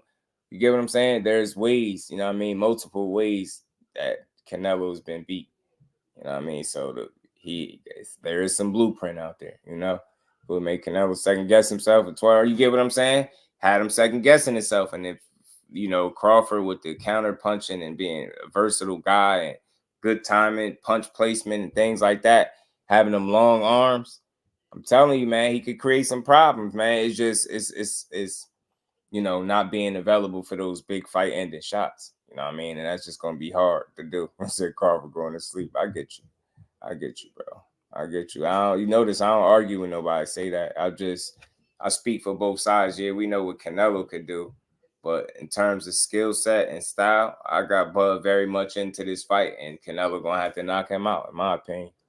That shit go the distance. He'd be in trouble. I mean, he might be in trouble. Be Usyk too, yeah. Yeah, it's good to have high hopes. Yeah, shit, man, that's too much. People don't put enough stock in being a clean fighter, meaning no drinking or smoking. Yeah, that too. The fighter's lifestyle. That's why I said the real infinite. Bud is a preserved 36 years old, 36-year-old. He ain't been beat up and battered in his fights, and he had 40 of them. But when I look at his 40 fights, I look at more experience than I look at wear and tear. He's human just like everybody else. So he he has wear and tear, but you haven't seen any slippages and drop-offs and performances for the most part to me. And he pretty much been knocking guys out. You know what I mean? Especially since he got the welterweight. So, you know what I mean?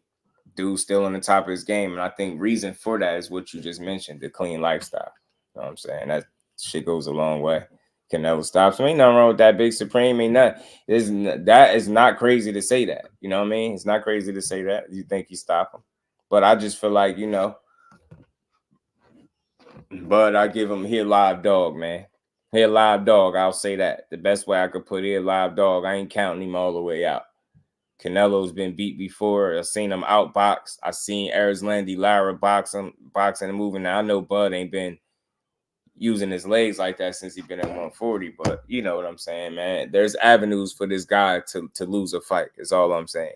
And although those chances for Bud might be slim ones because of the weight disparity and the punching power, but there's still that chance. You know what I mean? And he's a guy that's going to actually get in there and try to beat him.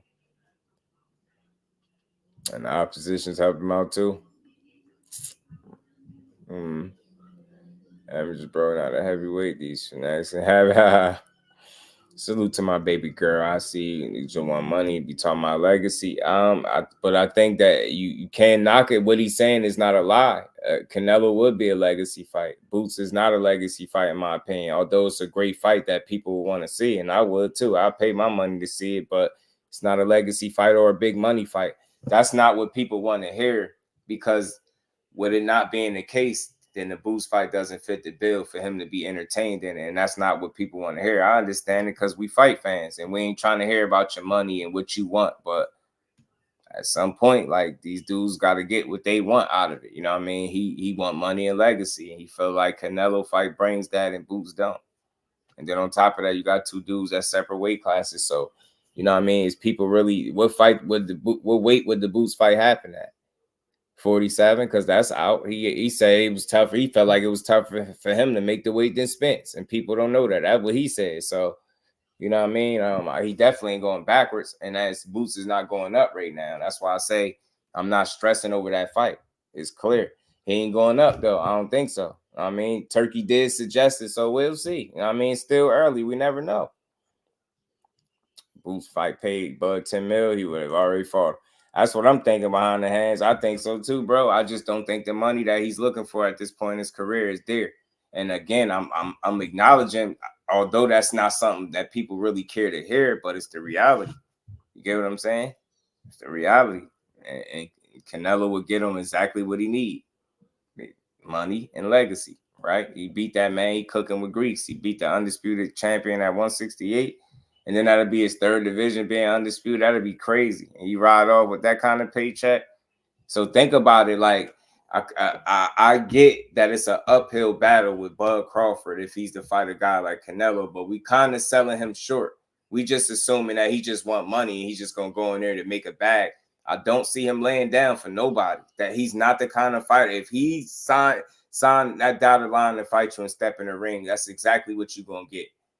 He ain't laying down for no damn bag. And the reason why I'm saying that with confidence, because you ain't never seen him do it. That his temperament, he ain't the type of guy that seem like he about to sell out for some damn money. But he seemed like he's very aware that it's an opportunity that could get him some money that he would definitely want, to end his career with, or, ride off into that sunset. And it's a legacy fight. He ain't wrong. He ain't wrong about what he's saying. People just don't like his choice. That's all. I'm not mad at it either way. If you'd have chose to fight Boots, I'm all for it.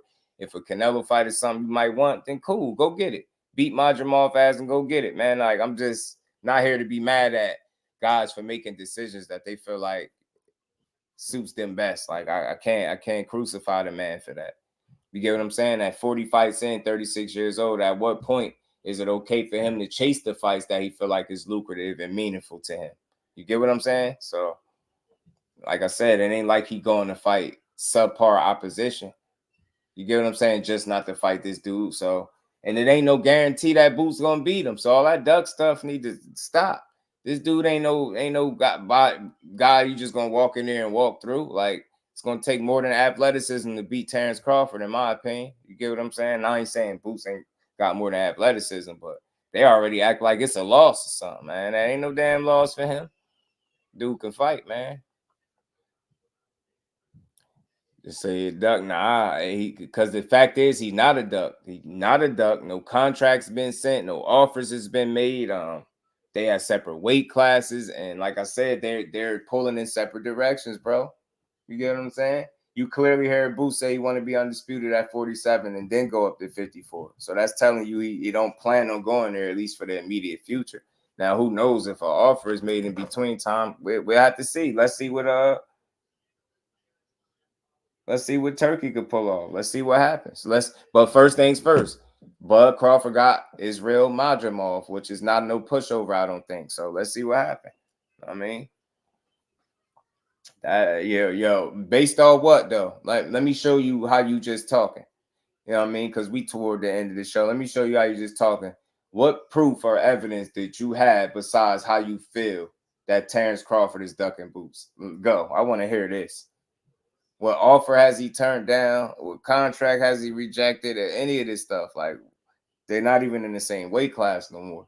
We got to do better with giving the fighters that earned it in the ring the respect that they deserve. You think a guy after 40 fights, we just heard, I got to do this. We just heard this weak ass shit with the Errol Spence situation. Bro, people was coming through here every day. Yo, he ducking Bud. Look, he ain't going to fight him. I guarantee you he don't fight him because he's scared. He don't believe in himself. Man, he fighting a lesser opposition. He didn't want to fight nobody. Blah, blah, blah, blah, blah, blah, blah. He pricing himself out. He asking for too much. He don't want to fight Spence. He's scared of him. And then when we see the fight, is that the guy that you now want me to feel like is ducking the next guy? We're just going to move conveniently to the next guy and say he ducking him too? You got to stop. Boots can't even say Crawford ducked him. You get what I'm trying to say? Boots won't even say that, but the fans will say it. Like, it's a reason. Like, if he was being ducked, I'm pretty sure Boots would say it. I don't think he ducking nobody. It's not that cut and dry. It's not just no, I'm ducking. Like, at what point do we consider if the fight makes sense to the fighter? We not taking no punishment. We ain't taking none of the punches. I'm just leveling with the man. I get it. You get what I'm saying? Who are we to say he ducking based off what? If his situation don't make sense. He already acknowledged that man dangerous and he can fight. You get what I'm saying? You pretty much know what it is. Look, that dude dangerous, so much so that if you want me to fight him, you got to pay me to fight him. Other than that, y'all really don't want to see it. That's how he calling it. You know what I'm saying? Salute to my baby girl. I was just seeing if it worked. Theme music. Thanks. Much love to my baby. And we ain't never got a box again. Well, right. well. I already been getting these, but now it's time for you to get your just due. Salute to my baby girl. So I can't do it. Bozy admitted they already passed on Bud before. And they'll still argue that. So look, it's deeper than a duck, right? The man is a world-class fighter, 2-division undisputed champion. He about to be a champion and he win this fight in his 4th weight class. And the best we can do, and I'm just due, so I'm different. I don't expect everybody to think like me, but the best we can do after 40 fights is label this man a duck because one of the fights that already more than likely was never going to happen at 147 not happening. Does that make sense to now label him a duck? It makes no sense. None whatsoever. That dude, Terence Crawford, missed the focus on your fight for you not make it to your fight. You think that dude is scared to get in a ring with somebody? I just heard how scared he was at Errol Spence, and we see how that worked out. Shout out to Errol Spence for giving us the fight he said he was going to give us. Shout out to Bud Crawford, but I can't do that to him. Hell nah, I can't do that to him, man. I can't do it. That dude is a real one. And I'm talking about skill set inside the ring, temperament, discipline, living the lifestyle, man. He dedicated his life to that. That dude ain't dedicated his whole life to this sport to be scared of no damn body. You know what I mean? No matter how dangerous they are, but that shit just got to make sense. And that's the part that people are ignoring.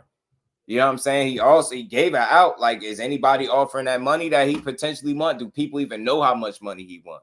But they just want him to get in there and fight because they said it's a good fight. That's not good enough. You got to come better. Like, you know what I'm saying? Especially with where he at in his career. He at the end.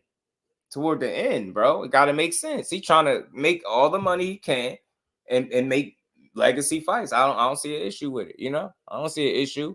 Or you know, establish some more legacy for itself. Like he had 54, he snatched up a couple belts. He got an opportunity to chase undisputed there if Canelo don't want to fight, right? Technique was good with it, fam. Frederick Douglass, man, what's good with it? No, sir. I've been watching Crawford before I even knew who Boots was. Yeah, man. I mean, look, but don't be disappointed, bro, because he's delivered every single time he's been in the ring. We know this is how it go. I always felt like Boots was kind of not in their class. Like I always felt like based on how long it took for the Undisputed to take place at 47, that would kind of remove him out of the run-ins to be able to fight one of those dudes at that weight class. So now the only option is he got to go up. Get what I'm saying? Think about what you're saying. You've been watching Crawford before you even knew who Boots was. Think about how long you've been watching him. The man been pro since 2008. The man been pro since 2008. All he did was show that he top level no matter what weight class he campaigned in. You get what I'm saying? So it's not a duck because nobody's made him an offer that he could refuse. Like, make that man an offer he can't refuse then and see if he don't take it. You get what I'm saying? But I think it's just more to it than just him trying to duck somebody. You know what I mean? Dude, he ain't in it to just be taking risks just cause. You get what I'm saying? Like, I ain't saying it. Think about it. Taking Canelo is the ultimate risk, man, whether people want to acknowledge it or not. That ain't no gimme fight for him at all.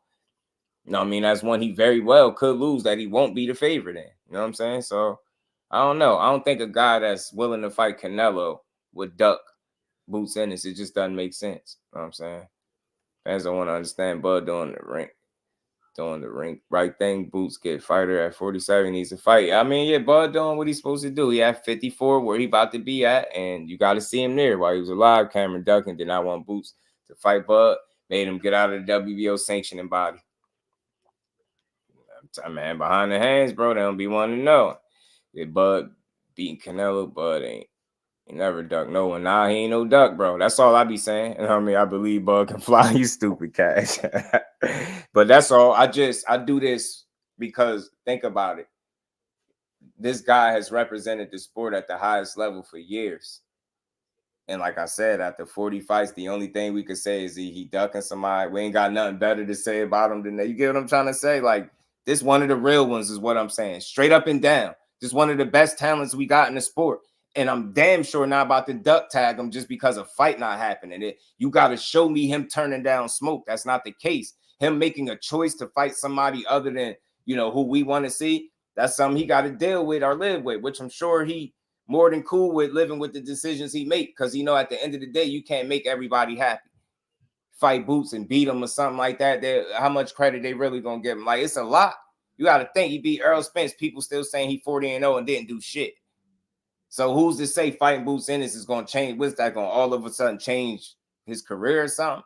It's not. It's a great fight, but it's a damn dangerous one that I don't expect him to take if he ain't getting paid. I just don't. I don't. You can't ask that dude to just take the risk just cause. Nah, man, that man want that bread, man. Salute to my baby girl. Appreciate you. How you gonna skip the line fight Canelo? The thing is, it's not really so much skipping the line when you at the end of your career and you put so much work in. Think about how Charlo skipped the line and that shit happened. And we know that didn't need to happen. And like I said, man, say what you want, but I give this version of Bud Crawford a better chance than I gave that version of Charlo that got in there with him. Pay your dues. We as fans have to respect your choices. That's all I'm saying, bro. I think we do get to a point behind the hands where we just a tad bit selfish, just a tad bit, where we don't even try to hear what the fighter is saying he want for his career. That's why when he presents what he want and how he moving, we have a choice as fight fans to support it or don't. For me, like I said, he paid his dues. Like Mo City said, man, he did, bro. He paid his dues. You get what I'm saying? I think he earned the right to chase fights that are dangerous and lucrative. I don't see an issue with that. You know what I'm saying? And again, if Canelo fight doesn't materialize, because we obviously know Canelo said no amount of money will make him fight him. That's just what he said. He might stand on that. Then you know, Crawford has other history or potential legacy to chase at 54. Maybe try to become undisputed there in his third weight class, which would be very damn impressive. I mean, that'd be 3 weight classes in a row, which would be crazy. So let's see it, man. I mean, anything can happen. You know what I mean? Big Supreme salute, bro. Appreciate you in the super. I said, Madrimov in 6. I ain't mad at and we ain't never got a box again. Well, I already been getting these bets, but now it's time for you to get your just due. Was undisputed 54, yeah, but that 54, what he did at 54 ain't have no bearings, no weight on 68. You see how that played out, like, you know what I mean? Yeah, he was undisputed, but it's still like you got a David Benavidez that definitely deserved this shot more so than a Charlo and would have put up a much better effort, in my opinion. You get what I'm saying? Canelo can face someone better than Berlanga. Tasmanian Wolves was good with it, fam. And then think about it. He's fighting Berlanga next. Like, not too many people giving Berlanga a chance. So, I don't know, man. I'll give Crawford a better chance than some of these people we've been fighting. I'll tell you that. Granted, they still hurt by the loss. TM was good with it. Ramon was good. Both Charlos are not active enough. They ain't been as of lately. I mean, this just started more recently for Mel Charlo, but Maul Charlo been going through it for a bit. Bud retires on Friday. They're going to say he ducked Saturday. Why? 100% they're going to say it. Bud straight 5-stick action. Bud gonna lay Buddy. I think Bud gonna beat him. I do. Bud fight Canelo, they're gonna be mad. Benavidez ain't get the fight. That's what I'm saying. Like, either way, it's gonna be somebody mad. You get what I'm saying? He fight Canelo, they're gonna say, why you ain't fight Boots? You fight Boots, they're gonna say, I thought you wanted to fight Canelo. Why you ain't rematch Spence at 54? There's going to be something. What I'm saying is you just gotta make the moves that are best for you. You get what I'm saying? And hopefully what you feel like is best for you is in line with what the fans want to see. Because if not, then they're going to let you hear it. You know what I'm saying? You're going to hear about it. So it is what it is, man. But we shall see, man. We shall see. Terence Crawford dominate Boots. Yeah, I don't know if he'll dominate him, but he damn sure Boots won't be the favorite in that fight. That's for sure. But he's a live dog as if I ever seen one. You know what I mean? I feel like he got one of the absolute best chances at beating him, but not saying it's tough picking against Bud. I went for Canelo. I'd rather see Benavidez or Morrell before Crawford. Yeah, absolutely thrilled, but we know how he moving. So I don't even think you're gonna see Bud in there because I don't think you're gonna fight him. We can put hands on Berlanga. Yeah, in sparring, he definitely did. Styles Madrimal, but it wouldn't be the first time. I was surprised. Yeah, he could possibly put some hands on. I want to see how his power transition up with him, Cash. See if he's still able to, hurt guys the same way he was at 47. That's gonna be interesting to see. Can't wait to see it play out. It's a good fight for him. Nice, solid test, man. Strong guy, strong kid. That's coming to win. I mean, dude is definitely coming to win. Make no mistake about it. He's coming to win. And Bud Crawford gonna have to fight. You know what I mean? He's gonna have to fight his way out, but I think he got this, man. I think he got this. Shout out to Big Supreme. So yeah, man, we'll see, man. Shout out to Bud Crawford. Like I said, a lot of people on his neck about his choice, but I'm just a different guy. Like I get it. You know what I mean? You got plans, bro. You know what I mean? You got plans. You know what I mean? You trying to get where you trying to get to. From my view, was good with it. Get the Canelo fight first, Benavidez, Morrell, and Billy, and think they all have a good chance to beat Canelo. And that's the problem. That's the problem from my view. They might have too good of a chance, and his team might feel like that. Definitely with the two Davids. You know what I mean? People could say what they want about Morrell and his inexperience, but dudes ain't in a rush to fight him. And they're going to keep holding that against him, how many fights he got. So out of all three of them who had the best chance to get it, I would say in Billy, because I feel like he's displayed the most flaws up until this point, despite what people think about Benavidez. If you look at that plus-minus ratio, he don't get hit as much as you think. Cecil, what it do, fam? So I would think and Billy would have the best chance simply because he's shown the most flaws at this point in his career. You know what I'm saying? And stylistically, I feel like, his the way he fights would suit Canelo better than the way a Morrell fights or Benavidez. I think those two guys' styles are a headache for Canelo, and he ain't gonna go nowhere near. I hope he proved me wrong, though. This is something I hope to be wrong about, but I don't think I am. Billy versus McGee is possible. Soon with that new signing, yeah, he over there on Top Rank. Gertz. Man, good point. Cecil, what up, man? Jamal running through Buzz punches, Buttercup. Gonna be it's gonna get scary in there, Cash. That'll get scary in there, bro. You start running through some shots. It's gonna be tough.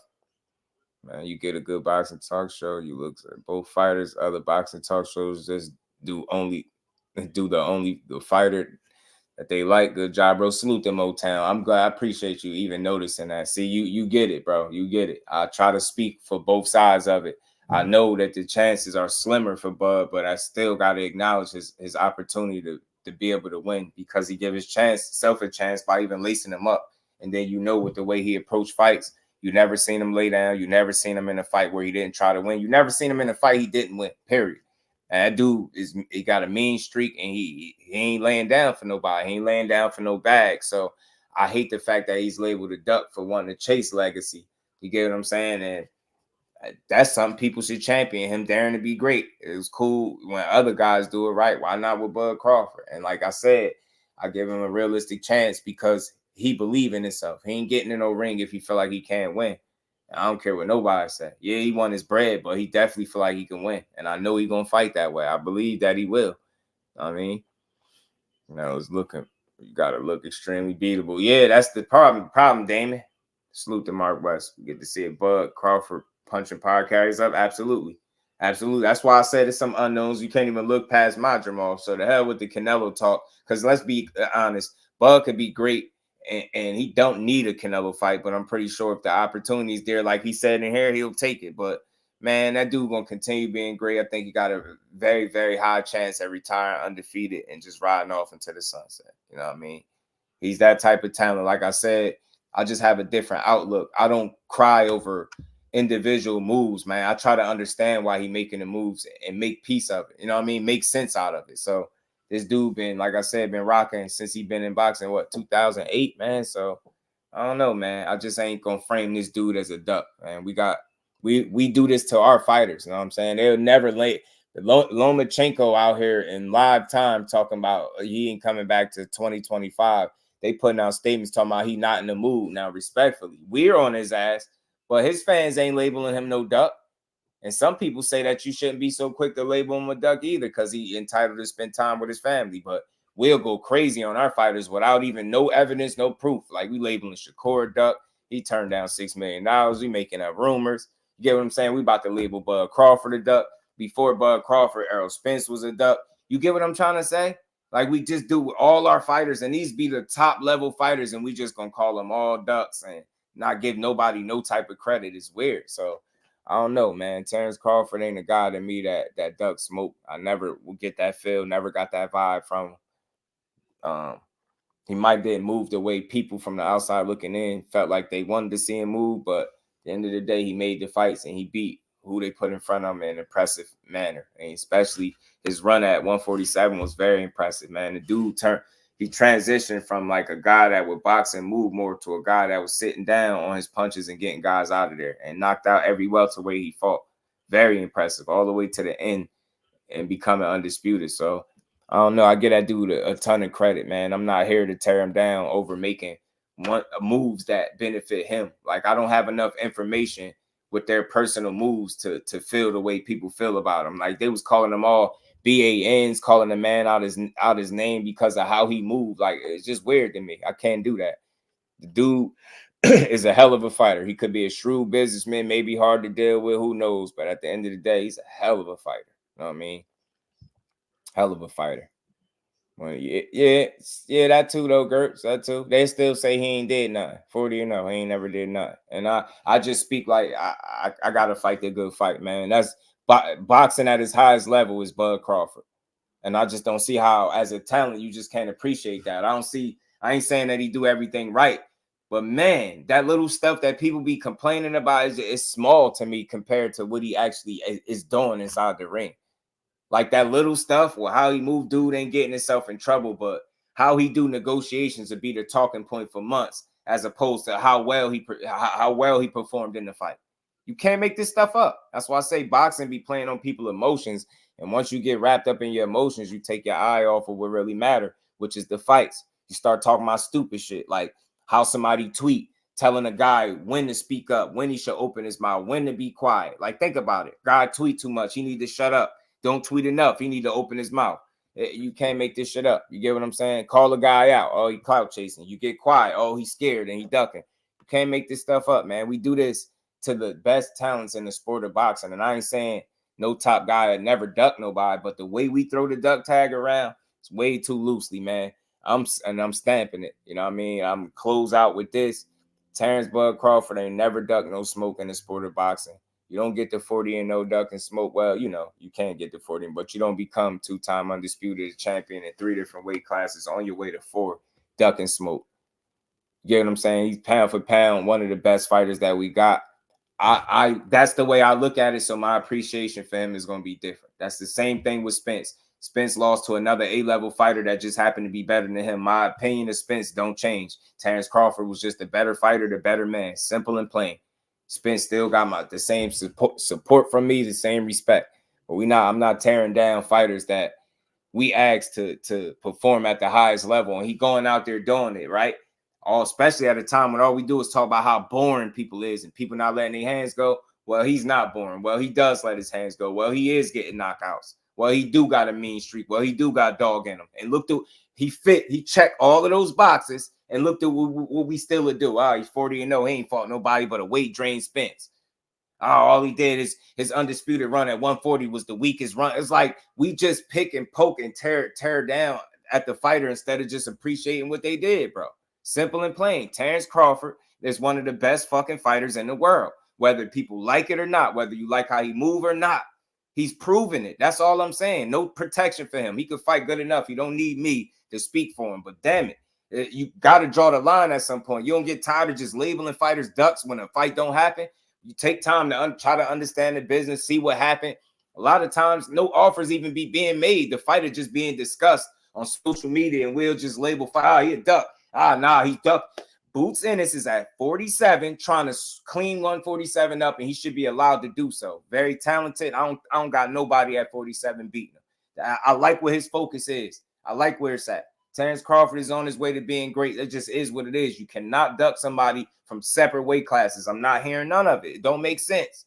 Terence Crawford, I'm going to say it again, is one of the best fighters in all of boxing, whether you like how he move or not, whether you like how he negotiate or not. Since when did how a guy negotiate become like the measuring stick to, you know, how we view him as a fighter? Like that shit that's their business. I don't give a damn how he negotiate. I just want to see the fights. I care more about how he performs when the fights are made than how he's, negotiating. I don't care. He got to do what's best for him. I'm not in them rooms. I don't care. It's his job. It's his team's job to put him in the best position possible. And as long as he's doing that, I don't see what he's doing wrong. So for me, I never focused on their personal business and how they get it done. I just focus on how they get their job done in the ring, bro. And that dude been a top level fighter at 35, at 40, at 47, and he about to show it at 54. That's all I'm saying. Boots Ennis is one of the most talented young fighters that we got in all of boxing. Whether you like it or not, unproven or not, he's past hype. If you still call him Boots Ennis a hype job, you just ain't watching boxing correctly, man. The man is it.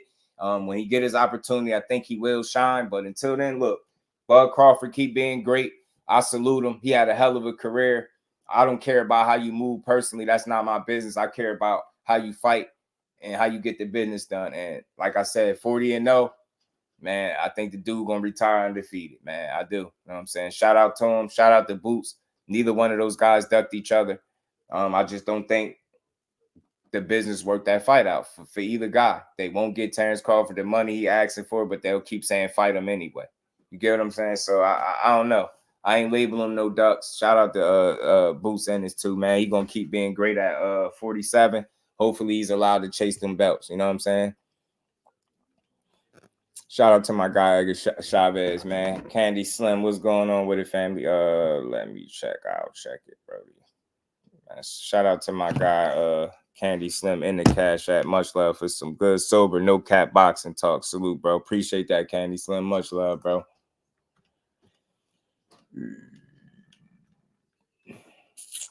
And we ain't never got a box again. Well, right. well. I already been getting these back, but now it's time for you to get your just due. Shout out to my guy Candy Slim. Appreciate you, bro. Yeah, man, we got to build, man. Over here, I'm going to spend most of my conversation is going to be spent building the sport up. Like, that's just my stance. People might not like it, but my stance is going to be to build the sport, not shit on it. Like, we got some of the best fighters in the world, and we hear some of the worst made up false narratives, put against these fighters just for people to make their weak ass arguments and talking points. Over here, we gonna build on this sport, man. I ain't tearing these dudes down, man. I ain't tripping over nobody losing. I ain't tripping over nobody in negotiations. I just want to see the fights. You know what I mean? And I think as long as we keep pushing and putting our money where it belongs, then we're gonna get the fights that we need to get. Amazing boxing, in my opinion, just to ask. So for sure, I think that's reasonable. Miss Joette, who's just like a little late for, but that's what I'm saying. Motown, people not acknowledging that. I get it, the possibility is still there, but I think the timing, the age, and just the classic, just by hair, it's like they out of that weight class. You there to dominate. Your reign is about to just begin. He's at the end. Now I know that's how a lot of fights get made, to be an older champion or ex-champion with a younger guy coming up, but that fight just might not happen for that reason. You know what I mean? So we'll see. Shout out to my goddamn people. Forget Top Rank was trying to beat early in his career. Yeah, when he had the little braids, real infinite, when he had the little twist, when he's having fights outside, knocking people out with the outside venues, man. I remember that Bud Crawford. You know what I mean? With hair, with the twist, man, with the little mini dreads, man. You know what I'm saying? It's like the feet keep throwing their boots. I love to see him get his shot at one of the former champions or one of those top names. I think Boots deserve it, but boxing is amazing. Is what it is, man. Only Earls knows what's wrong with him. Yeah. I think it's the way Bud beat him that let me know that Bud was a special talent, right? You know what I mean? And obviously, Spence probably wasn't what he needed to be as well. You know what I mean? Yeah, yeah, facts, bro. Facts, Tay, for sure. WBA ordered Lamont Roach versus Albert. I can't even pronounce his last name. Batgaziev, maybe is Olympic gold medalist, and he just stopped Jono Carroll, who was on the mandatory for Roach. Oh man. Here goes some news, y'all. Erickson Lubin is now out against Tim Tszyu. Erickson Lubin is now out. Shout out to my guy LWBoxing. Lubin is now out, but Tim Tszyu and Ramos is in the works, y'all. Tim Tszyu and Ramos is in the works. Jesus Ramos is in the works.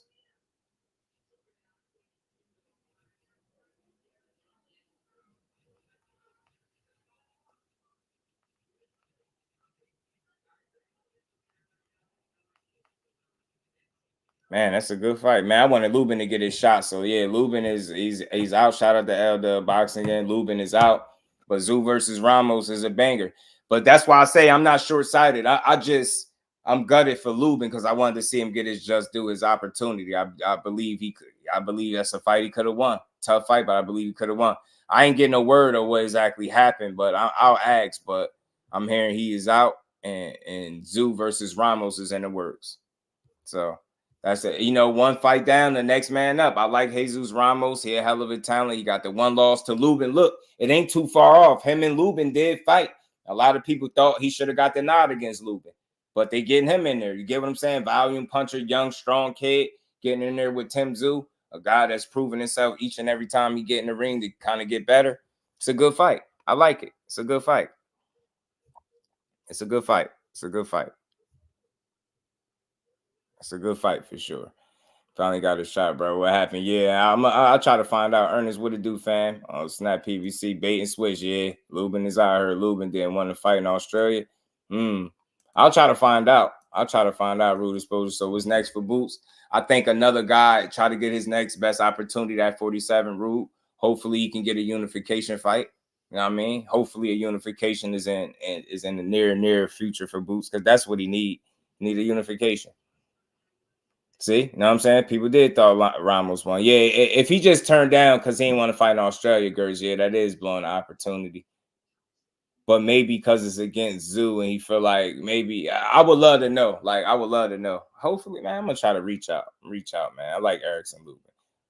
Freaking Fly was good, my guy. How you feeling, bro? It was a lot early. I'm gonna go check it out. Probably mention it on there. But I'm gonna try to go look into it, man, myself. But yeah, Lubin is out, but Tim Tszyu and Jesus Ramos is in the works. And again, shout out to my guy LWBoxing. But that's pretty much all I had for today, y'all, man. Salute to everybody. Y'all make sure if y'all didn't hit the like button, make sure you hit it. If your notifications is not on, make sure your notifications is on so you can rock out with the dopest chat on the tube, man. Quick little recap.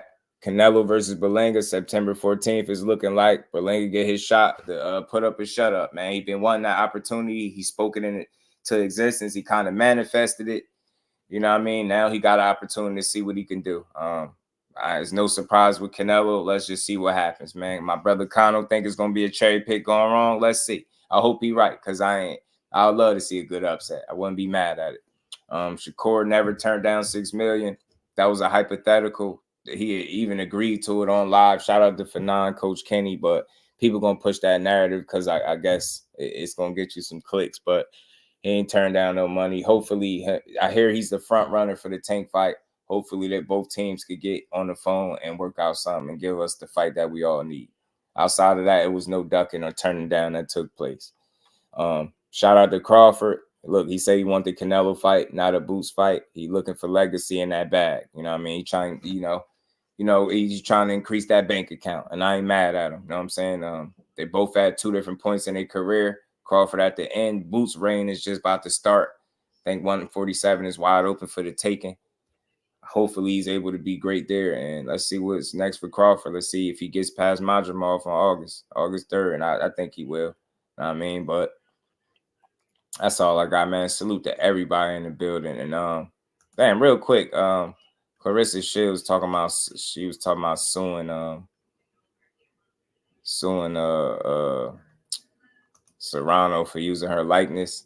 And I know there's some mixed feelings on that. And I never heard Serrano claim to be the GWOAT, but I hear Jake Paul subtly calling her that and using it. So I think that's the miscommunication. I don't think it's Amanda Serrano that's pushing that.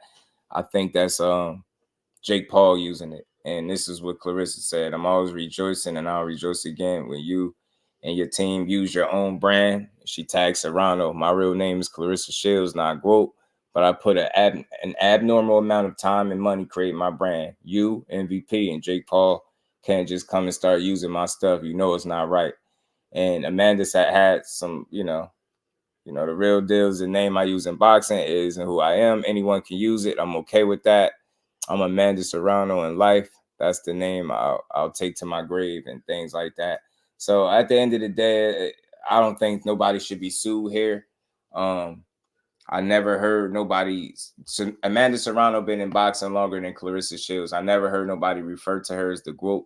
They gave Claressa Shields that name. I forget where it started. I forget the story. It's a whole backstory, but I do believe Claressa Shields copyrighted that name or trademarked it. So I think she might own it. So that is her brand. And Jake Paul, I think, should be more mindful of what he's doing because you putting your fighter in that. Like, I don't think nowhere is Amanda Serrano telling nobody to call her a GWOAT, at least from my knowledge. I don't think that's something she's trying to do, but that's Jake Paul doing that. You know what I'm saying? So I think that's kind of weak.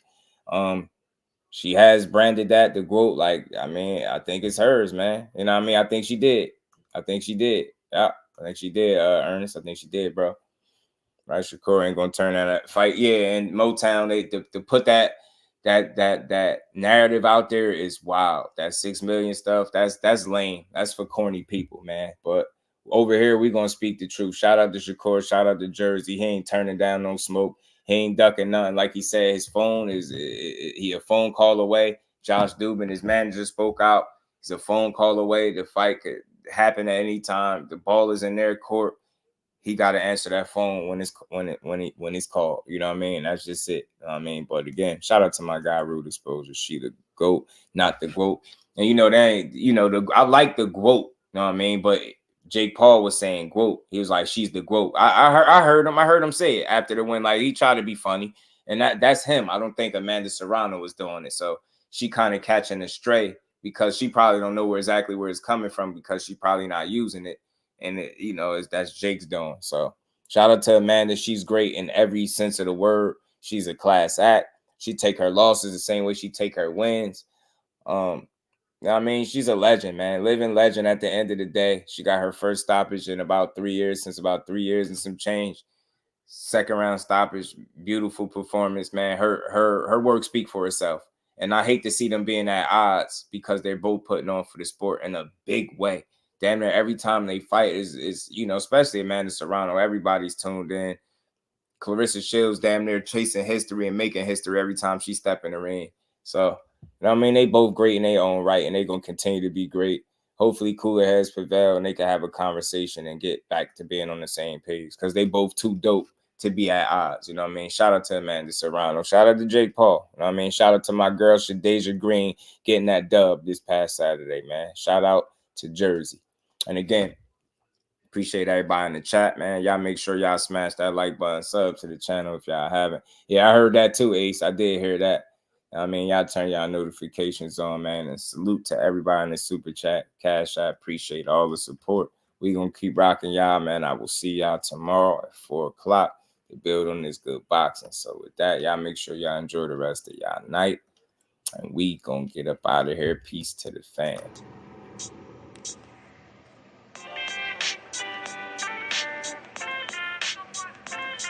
Yo, you know the deal. We back again. We never slacking. Word 'em up.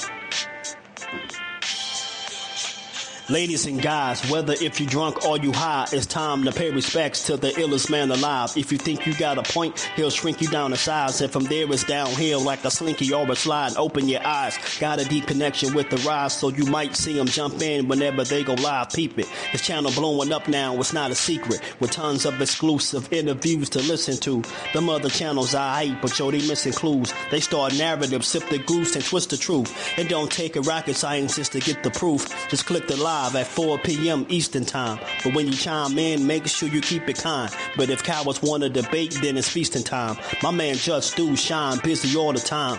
Grind 24/7, 365.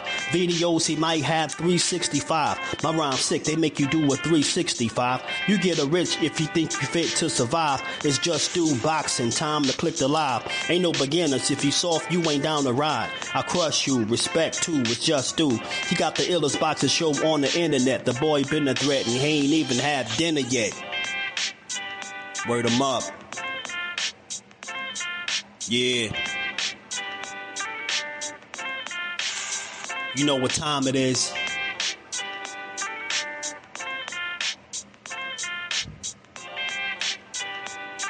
"4 p.m. Eastern. Click the link. Word 'em up. It's Judah.